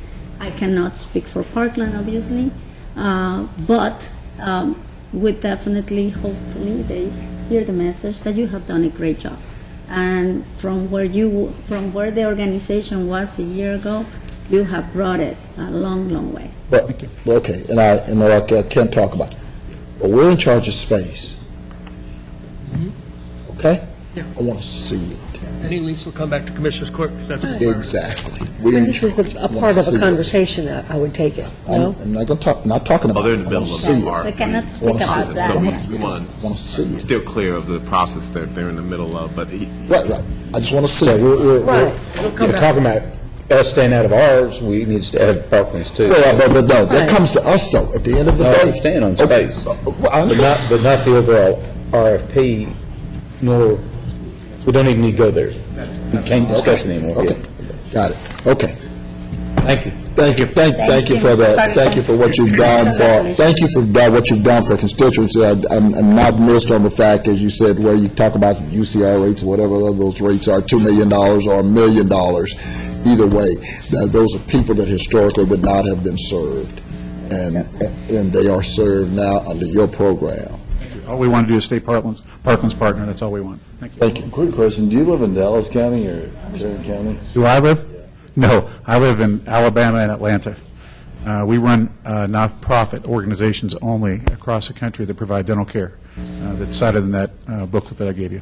However, our executive director, Kevin will stand up, lives in Dallas. Hope you'll have a chance to tell your brother what a great place Dallas County is. Yeah, my brother does love Dallas County. I was just with him last week at Mavs game, so we had a good Great time. place to do business, Dallas. He likes it here. He's glad he moved here from Phoenix, and he's very happy. You've done a great job. Who's taking Sharon Estes' place? Kevin Sutton. Kevin? Okay. Kevin, if you can send us your information, we'll appreciate it. We got some nice space if anybody's looking to relocate. Upgrade space. We got some nice space here in Dallas do it. County. Tell your brother. I'll let him know. I'll see him today. Thank you. Thank you, Mr. Parker. Maybe that's a family thing, I don't know nothing about it. I'm worried about the dental part. American Airlines? Okay, I'm on the dental part. They got teeth space out there? Okay, got it. True now. Yeah. Okay, Mr. Martin, we can get back on the agenda. Presentation, we have the inland report, presentation, and I'm going to ask Ms. Blair to come forward at this time.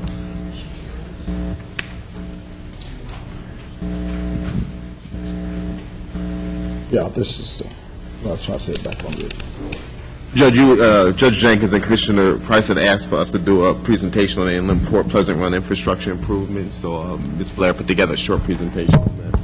So while you get that set up, I just want to tell you how much I appreciate the work of the Commissioners Court, of Commissioner Price for leading this effort, and of your office, Alberta, and also of the staff in Lancaster and Dallas for helping on this, and of course Wilmer.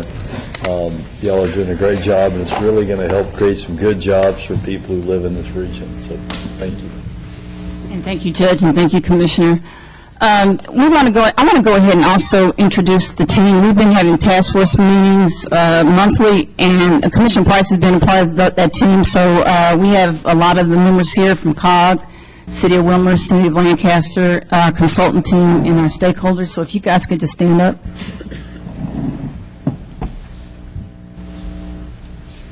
Okay, and with that, what we're going to do is do a presentation on the status of where we are on this project. And let's go to the slides. Okay, and again, our major purpose here in most of our projects is to always touch on our vision, on the Dallas County vision, and the main emphasis is going to be here is that Dallas County is a destination of choice for residents and businesses. And this is what's key for this inland port area. Since 2005, we've done a lot of work and a lot of coordination effort has been going on through our department and also from the planning department with Rick Lesberg working hard and trying to get a lot of items on the table. In 2005, Union Pacific came along and really became a game changer in that area, providing that intermodal facility. With that, we've had a lot of projects that we've worked in coordination with COG, with TxDOT over the last couple of years. And one of the major projects that we just completed was the Pleasant Run Overpass project right next to UP.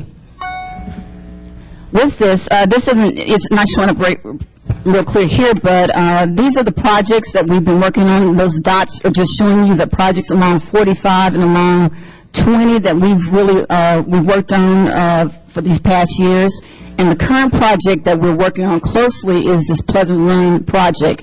We finished the overpass project, the bridge project, and now we've worked in conjunction with TxDOT, and now we're working closely to get the infrastructure in on Pleasant Run. As you notice here, and I think this is a good slide to kind of indicate what's happening in the area. There's a lot of business opportunities and a lot of things that are happening in the area, primarily along 45 and 20.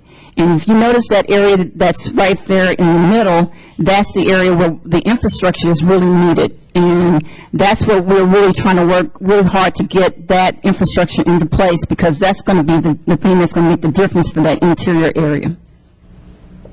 Okay, with this, what I'm going to do is I'm going to have our team, our project manager, he's going to go over the project, and then we're going to go over some of the study aspects as well. Thank you, Alberta. As we were looking onto the... Right, while those of us who see you day in and day out for the last year, introduce yourself to the public and to the rest of the Corps. Will do. My name is Ray Banks. I'm the project manager on this particular project for Pleasant Run, and my team associated with this for the design is AECOM. We have Romney and Matt.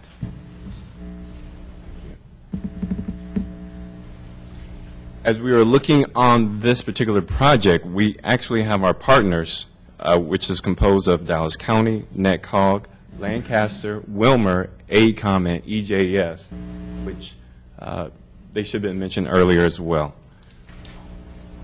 This project is located between two cities, the cities of Wilmer and the city of Lancaster. The project is composed of a 3.1 mile of roadway, water line, sanitary, drainage, and storm. This cross-section that you're looking at is what is going to be designed between both the cities. That roadway section is a 4-lane divided roadway. It's going to have a 12-foot hike and bike trail. Is also going to have a future lane expansion that you'll see in the middle median that will allow for through lanes and designated turning lanes. And lastly, we also, just a highlighted one, we're also going to have drainage. From the existing conditions of ditches, we're going to actually have it being a closed storm sewer system. The phase 1 that we're looking at, that we're going to handle first on this particular project, is the water line. This water line is going to be coming from City of Lancaster to the City of Wilmer. It's a 60-inch water line. It's going to go from Cornell, that you're looking on the left-hand side, and it's going to go all the way to Miller's Ferry. We are proposing a station located on Pinto that you see in that left corner, and that station is going to have a elevated storage tank, a ground storage tank, and the actual pumps themselves. Next. On the phase 2 portion, we're looking at the sanitary improvement that we're looking for both of the cities. They're going to actually have 2 separate systems to make sure that each city can manage each side of their own. So again, we're looking at Pinto, which is the city limits, and each side will drain accordingly. Now, for the City of Lancaster, we're actually going to be placing a temporary lift station based on the topographics there. We actually had to consider that, but you see in that yellow going down, we actually will eventually have it being gravity flow, so it will drain down on Cornell. For the City of Wilmer, we're going to actually have it, as you're seeing it in green, it may be a little difficult. It was actually going to follow along Miller's Ferry a little bit west of it and go along the creek. Now on to the estimated project cost and funding. What we're looking at for phase 1, we actually have about $9.79 million, and for phase 2, we are still in the design phase, so that is to be determined, and we will get those numbers finalized at the end of this year. The funding sources that we have for this project, we have Dallas County committing to about $9 million. We have NetCog at $7 million, and from our cities partnering with us, we have them at $5 million, giving us about $21 million. I want to highlight just a couple things on the schedule. Just recently, we actually had a design charrette on this, and that was in March. Major highlight that you're looking on the schedule, we're looking at to start construction for this water line from, again, Lancaster to Wilmer in the summer of this year.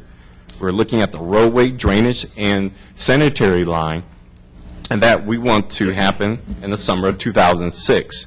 And lastly, we have the storage tank and the pump station construction in the early of 2016. Okay, what you're looking on here is just the existing conditions for the City of Wilmer. In the City of Wilmer, the pictures are showing it just to be their 125-gallon storage tank. They have about 2 650 gallons per minute pumps, as well as their elevated storage tank. Now, as we're about to look on the next picture, what we are proposing on this is a 100 million gallon storage tank. We're going to have a 3,700 GPM pump station and a 0.5 million gallon elevated storage tank. So it's a more improved system that we're going to have. And just before, just still keeping on this picture, on this particular diagram, you're looking at the top right corner is where our pump station is going to be. That will be enclosed. And you see that bigger circle on your bottom left, that's where the ground storage tank will be. And then on the bottom right corner is the elevated storage tank. Now we move on to our planning study overview.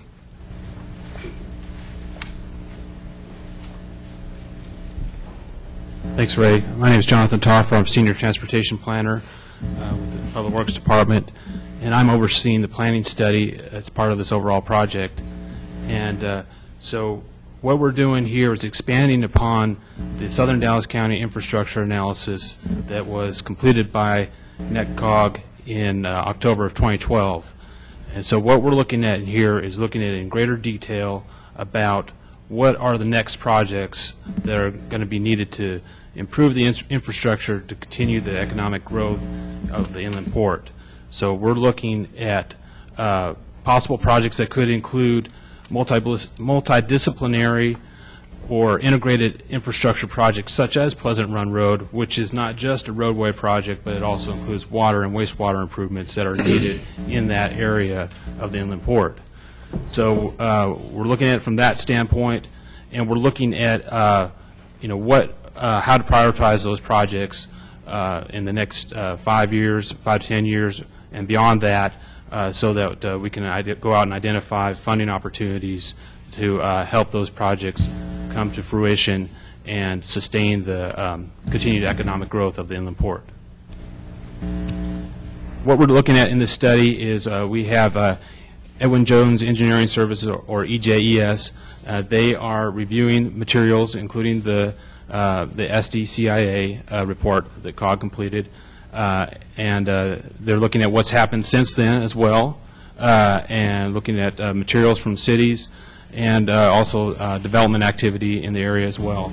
So they're taking all that into consideration and looking at what are the next projects that are going to be needed in this area to improve the infrastructure strategically to keep the progress and the economic growth occurring in the inland port.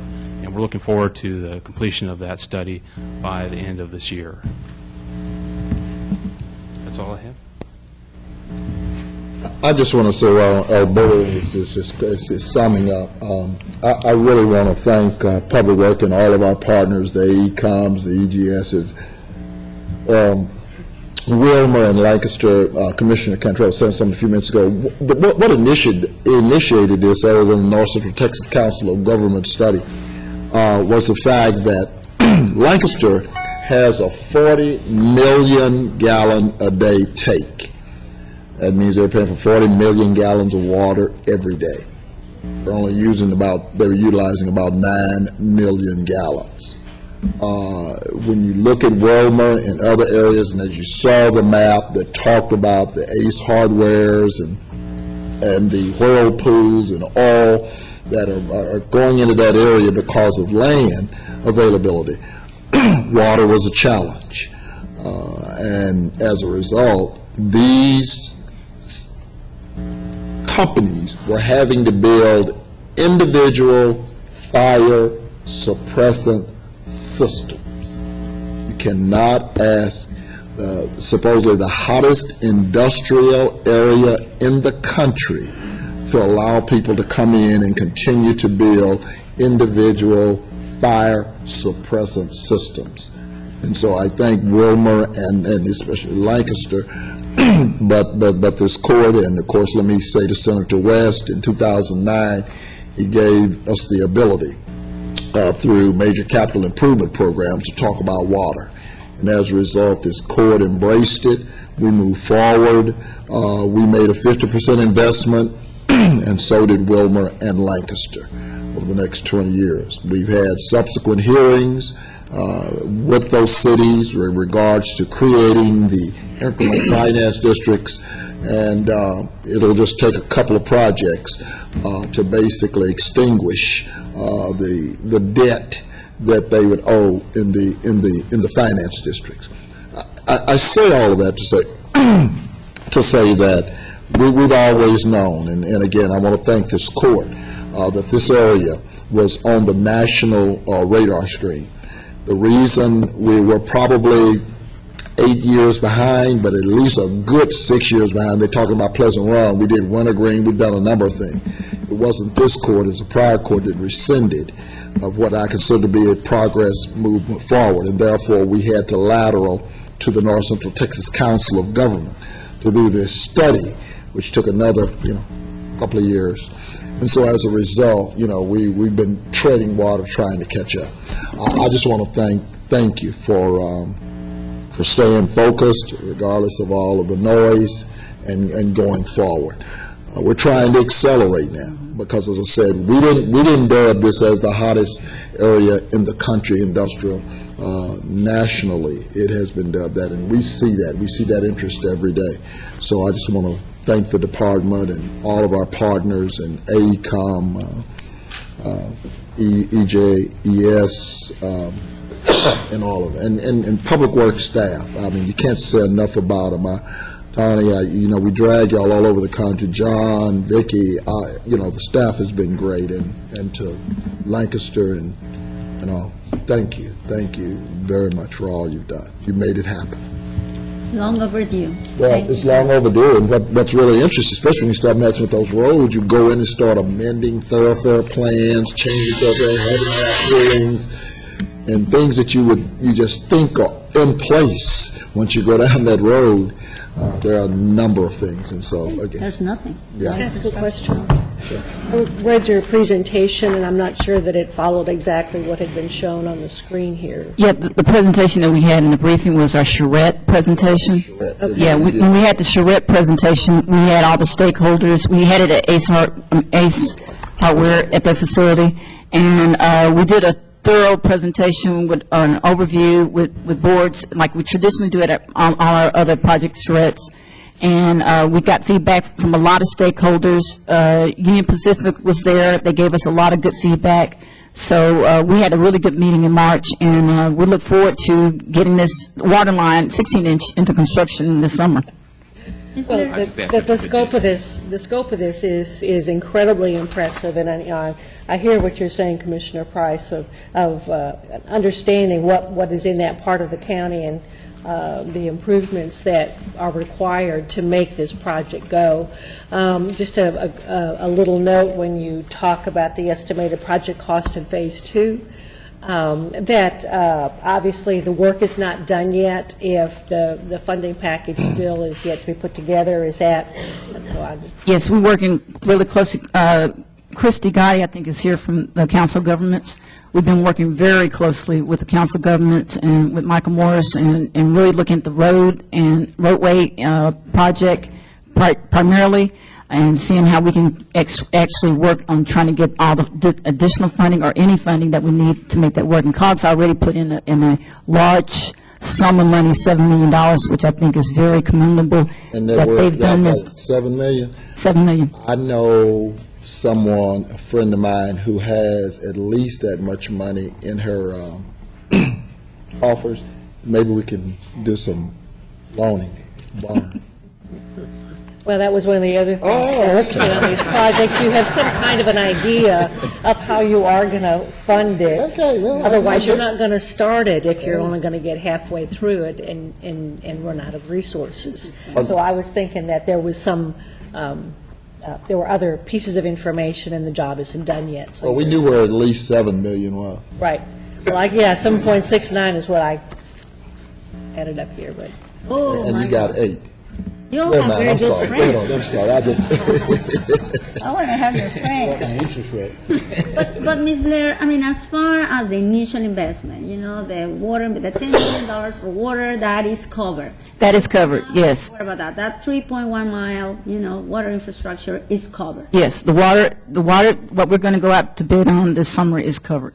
Okay. So that's the start, thank you to Wilmer and Lancaster. I know that, those cities struggled for a long time, even when they were ready, funds were not there. So great job, and like I say, long overdue, let's move it forward, it's about time. And Dick can't say enough about COG. Like I said, you took the ball when this court, as far as I'm concerned, retreated, and you took the ball, you brought it back, and you carried us this far, and you continue to be a good partner. And as Commissioner Daniel said, in making the numbers work. Because at the end of the day, this has regional impact. It may be in the southern sector, but it has regional impact. Where we're talking about jobs, we're talking about economic development. We've realized that all along. And so Christian, I just want to thank you. Yeah, we're talking about, and I think that's an important thing that this court understands, and I want to commend all the members of the court, particularly those who don't represent any part of, I want to commend Commissioner Price, as I have earlier, but I want to commend the other 3 commissioners that don't represent any part of this district. Because what we saw last week with Amazon, you're talking 400 to 700 jobs at an average of $30,000 a year. That's $15 an hour for a full-time employee. And that's around the range, a little bit higher than the range of a couple of others, but around the range of what we're seeing in just the logistics jobs. So every 500 square foot warehouse you're seeing, and there's 400 to 600 jobs. And then when you add in manufacturing and some of the skilled jobs there, it's even higher. When we got TxDOT to put some apparatuses on the road in this 345 debate to look at where the vehicles are going.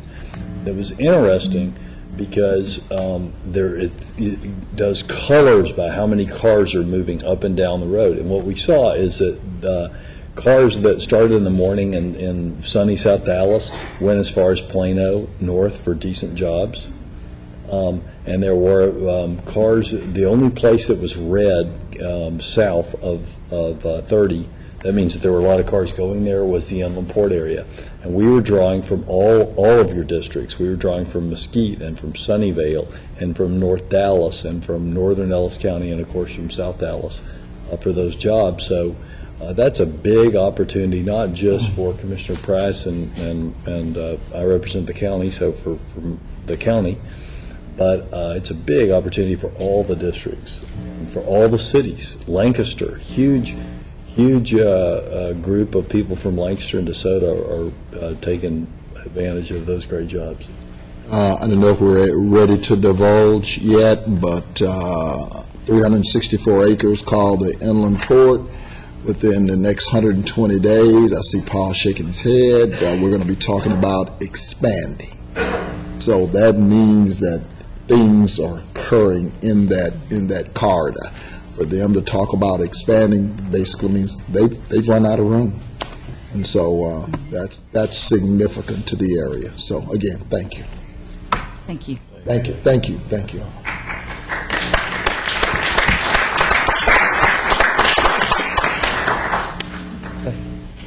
What did we miss?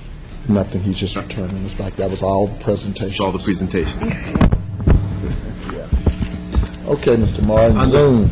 Under budget, in item 5, authorize the addition of 14 detention service officers to provide coverage for medical and mental health services continue to be provided. West Tower, North Tower, and Kays Tower. Coming back with another briefing on MedMod staffing at a later date once he has an opportunity to review it. Item 6, authorize... Mr. Martin, just a quick question on this. The $800,000 for including benefits for employees for these positions, we're including in our budget, right, Mr. Brown? There was a plug number put in the 15 budget for MedMod staff. We have not reached that amount yet, but once you analyze all the staff going into 16, you will see an increase in that dollar amount. Okay. That's good. We're Thank not you. briefing that today. No, this No, is just it's not 14. When I originally did the MedMod staffing, I pulled all the deputy or DSOs out of the jail towers, and then I met with Parkland to see what services they would continue to provide in the jail towers, and this is the staff to move back some of those. Exactly. That's fine. I'm just trying to get it clear for next week's agenda. We're not treating 5, we are not treating 5 as a briefing today. 5 is a briefing It is a today. briefing for the You court will order see a next week, quarter right. Or next week, okay, go ahead. And since I'm speaking next week, I will also be doing the first budget update of where we stand for 15 and kind of what I'm looking for 16. Okay. Item 6, authorize the Clean Air Task Force grant submission to the Texas Commission on Environmental Quality for 2014-2015. Item 7 has been pulled at the request of the budget. Item 8 recommends authorization of the contract with Westlaw to provide software and books to the inmate library to be paid from the Sheriff's Office commissary funds. HHS, item 9, approved contribution payment from Reliant Energy in the amount of $25,000 for the 2015 Reliant Care Program. Let me just ask, and what's the balance on the inmate fund? The inmate commissary, I believe it was about $1.7 million in there, but $500,000 of it is earmarked for the generator that we're going to be putting to put some of the inmate service stuff on, and then the other $1.2 million, I'll be having a discussion when they have a new CFO of how we're going to utilize those. So there is adequate funding in there. This was actually a great deal because the law library had been funding these to the tune of about, I think it was $125,000. Yeah, no, I got Because of that. the decrease in dollars going to law library, this was a good move of being able to. Well, I think let me just tell you where I'm going. I'm going with a detached position that is in the Sheriff's Department. Ms. Ludden, did I see you here, or you done gone? Okay, you didn't run off, okay. I understand you got some people, someone over there assisting you almost in a, quote, paralegal kind of status. There is a DSO that's assisting her. You will see a briefing next week where we're going to take an existing vacant position and convert it into a paralegal so we can get the DSO to go back. So just so I'm clear, what you're saying is the law library services that are required by law to be provided in the jail, rather than paying those from general revenue funds, we're now paying those from commissary funds? We made two changes. We used to provide hardback books, and they were actually funded by the Law Library Fund. So what we've switched is no longer having the Law Library Fund pay hardback books, but the commissary pick up the cost for those mandated law library materials, but do that on a electronic basis, because they already had electronic. Computer, which is an allowable commissary cost. Right. I've got a couple of concerns on that. One is just a humanitarian concern. We're continuing to charge people more than things cost, and then shifting the burden over to those overcharges to the prisoners. But the second thing is, I thought commissary... No, we're not allowed. The law is very clear on the Texas Commission on Jail Standards what we can charge, and we cannot charge a price that is significantly more than what they could do if they were not being detained. So I want to make that clear. And yet there's $1.4 million in profit. Well, that's because they ain't got the dadgum overhead. You got a joker running from pod to pod with a wand saying this is how much the person's got on that. That's been my point before. So, but I just want to make it clear we're not charging them any exorbitant rate. They just ain't got no overhead. They're running around and they're making money. I think we agree we're not charging them costs, we're charging them something. There's money going in, and that's the second part of my concern. My understanding of the law is, and Judge Roden, if you could take a look at this, my understanding of the law is that commissary funds must go to things that are for the benefit of the prisoner. Now, I don't know that I'd like to look at the legal question of whether or not, since we are required by law to provide them with a law library, and that's something that if there were no commissary funds, we are required by law to provide them, is it, besides the fact of whether it is, good public policy or a good humanitarian use of their money, or of that money, is it even permissible to shift a legal requirement to the commissary fund? We can certainly get an answer for you on that. Yeah, well, let me just, okay, do that. But Texas Commission on Jail Standards has said that is legal. It is legal to be, that isn't allowable. There's a lot of things we are required to do for them, and it would be coming out of general revenue. That's one of the reasons they let us augment it with commissary fund. But I just wanted to clear up, and I understand your concern. He can answer.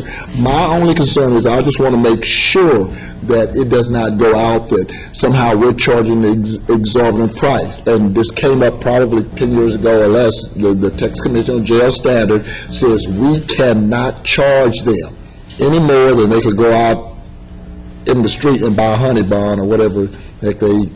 I'm just saying. I want that clear. We're not charging exorbitant prices with regards to commissary items. And Commission on Jail Standards audits that. Yeah, and we bid on that. Yeah, well, we bid on it. That's what I said. Bid on funds. I mean, bidding on a monopoly with people who are literally They also have to comply. My point is they have captured audience. I mean, well, let's not. We've been into that discussion before. If you can check on that. Judge. Item 10, authorized disposition of purchased equipment reflected in the attachment, authorized deletion of referenced items from the Dallas County Health and Human Services property inventory.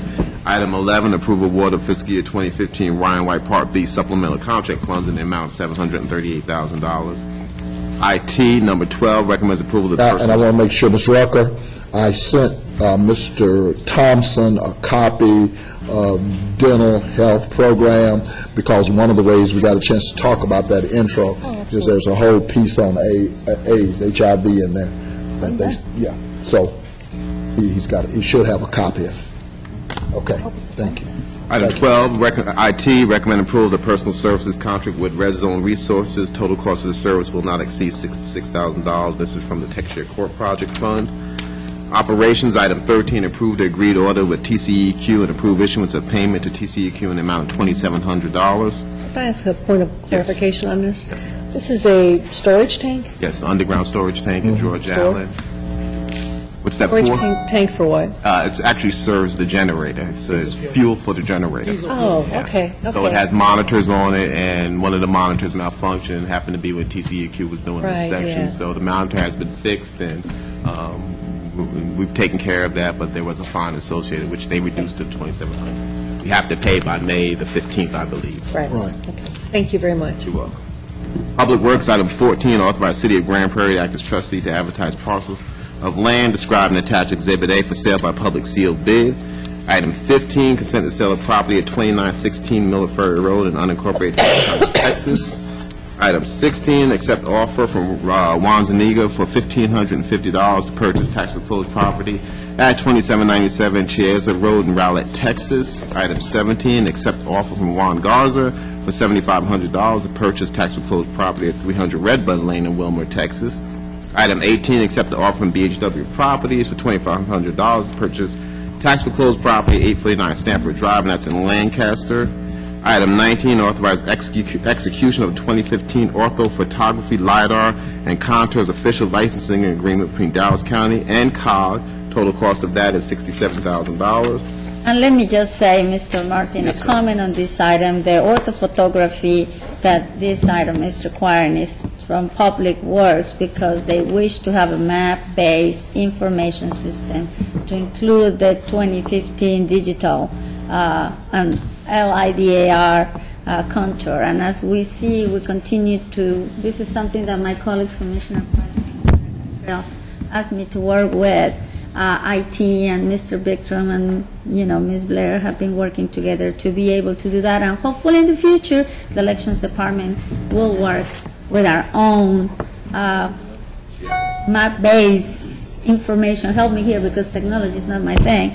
But definitely, I think it's a step forward for us to cut some of the costs and control, some of the issues that we have to do with the Elections Department. So, Ms. Alberta, I know this is not going to be cheap, but we're moving forward. So it's the goal. Thank you. Thank you, Doctor. Item 20, execute project-specific agreement between the City of Richardson and the County of Dallas for design and construction of the Spring Valley Road project. 21, execute the attached PSA between Dallas County and City of Balch Springs, Texas, and Road Bridge District 3. Purchasing, item 22, approve recommendation of the evaluation committee to enter into a contract negotiation in which the highest rated firm, which is Windalco Enterprise, and that's for IT desktop technical support services. Item 23, purchasing in conjunction with District Attorney's Office, the Civil Division, and Divert Court recommends approval and execution of the attached contracts for substance abuse services. Item 24, approve the release of the attached RFP application for Dallas County Bank Depository Services. And Judge, that concludes your briefing agenda. Mr. Brown has some bring-ups, I believe. There. I have two bring-ups this morning. One is a travel briefing that stated it was April 14th. It needs to be April 21st, and that is for the probate court number 3. And second, road bridge number 1. I need to include Sally's name as traveling to NACO. Judge, that concludes your briefing agenda. If there are no questions or miscellaneous or information, you do have 2 speakers listed. Before we go, Mr. Martin, one more thing. On the district attorney's forfeiture of funds, budget briefing, this is based on the amount that Honorable Hawk got when she got elected? Yeah, these are the funds that they're required to file a budget with Commissioners Court each year, and this is an amendment because they wanted to do something that wasn't in the original budget. In addition, they've provided a lot more detail than they've done in the past, which is very Exactly. positive. Itemize it the Yes. way it is right now. Appreciate it. Thank you so much. Appreciate Judge Hawk for doing that. All right, the court will now recess for its closed sessions authorized by Chapter 5. Two speakers. Oh, I beg your pardon. I sure do. I didn't forget it. Sorry. No disrespect intended. Would the bailiff please read the rules of decorum for this public speaker? All Commissioners Court attendees are hereby advised that this meeting is conducted in accordance with the provisions of Dallas County Code Section 74-71. Order and decorum at all times. First, my remarks are not appropriate and will not be allowed at any time during this public meeting. Any and all clauses will be free and observance of time constraints. Disruptive visitors and may be removed and are subject to the penalty provided Penal Code Sections 38.13, 42.01, and 42.05. Registered individual speakers are limited to a maximum of 3 minutes, with a maximum discussion on any one topic is limited to 30 minutes. And our first speaker today is Ms. Cynthia Smith. Ms. Cynthia Smith. Ms. Cynthia Smith. And our next speaker today is Mr. Robert Ciccarelli.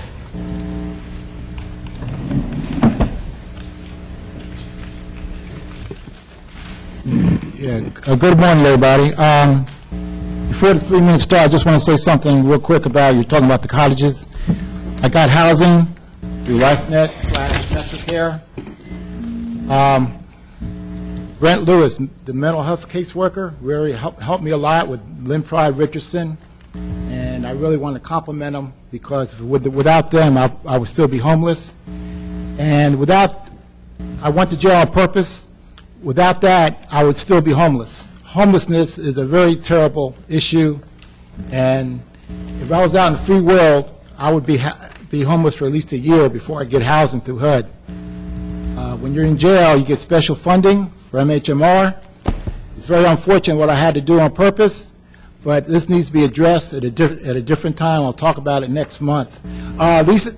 These papers I'm bringing to you right now, DISD is in a crisis right now. I just want to read this. Does everyone got a sheet of paper? But I have underlined.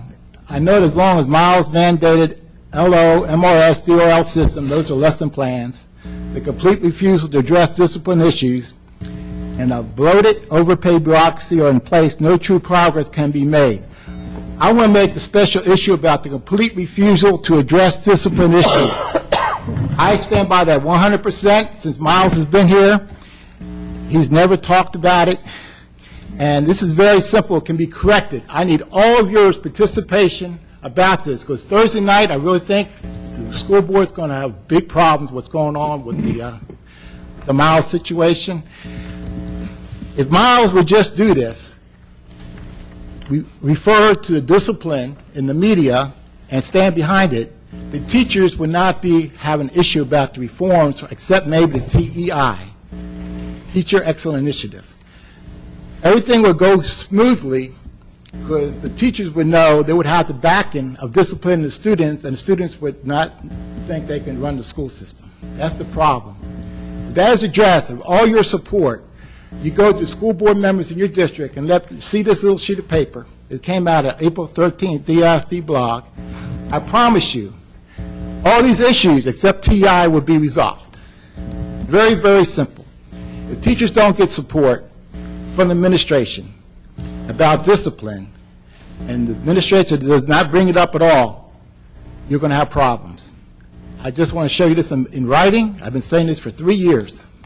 You address it to the school board, this little problem, if they say it to the media like they do the teachers and the principals about the students, everything will be taken care of except for the TEI. I promise you. Now, I want to address the six problems with the 6 elementary schools that Mike Miles wants to be as a little special project. You're almost out of time, so just finish your thought. Excuse me? Can I say something first? Go ahead and finish your thought. He's using these little special perks to try to improve student competency exams, the testing. These issues, like 90 minutes, especially when parents have to sign a contract. If they don't sign it, the students are going to be removed and placed to another school. These 6 schools. Thank you. Your time.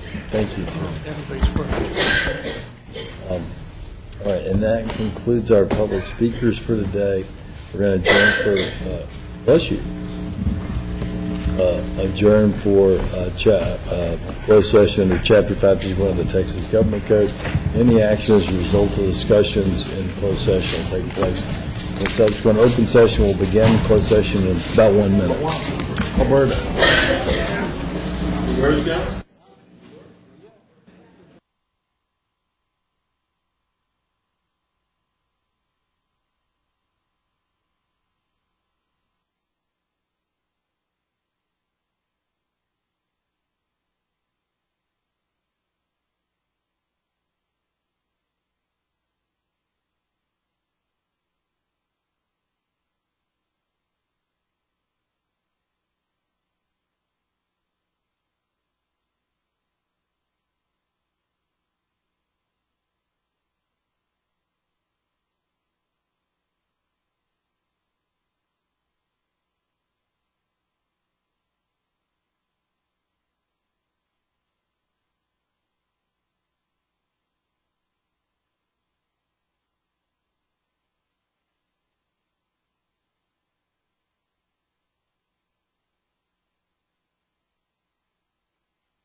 there yet. You're not there yet.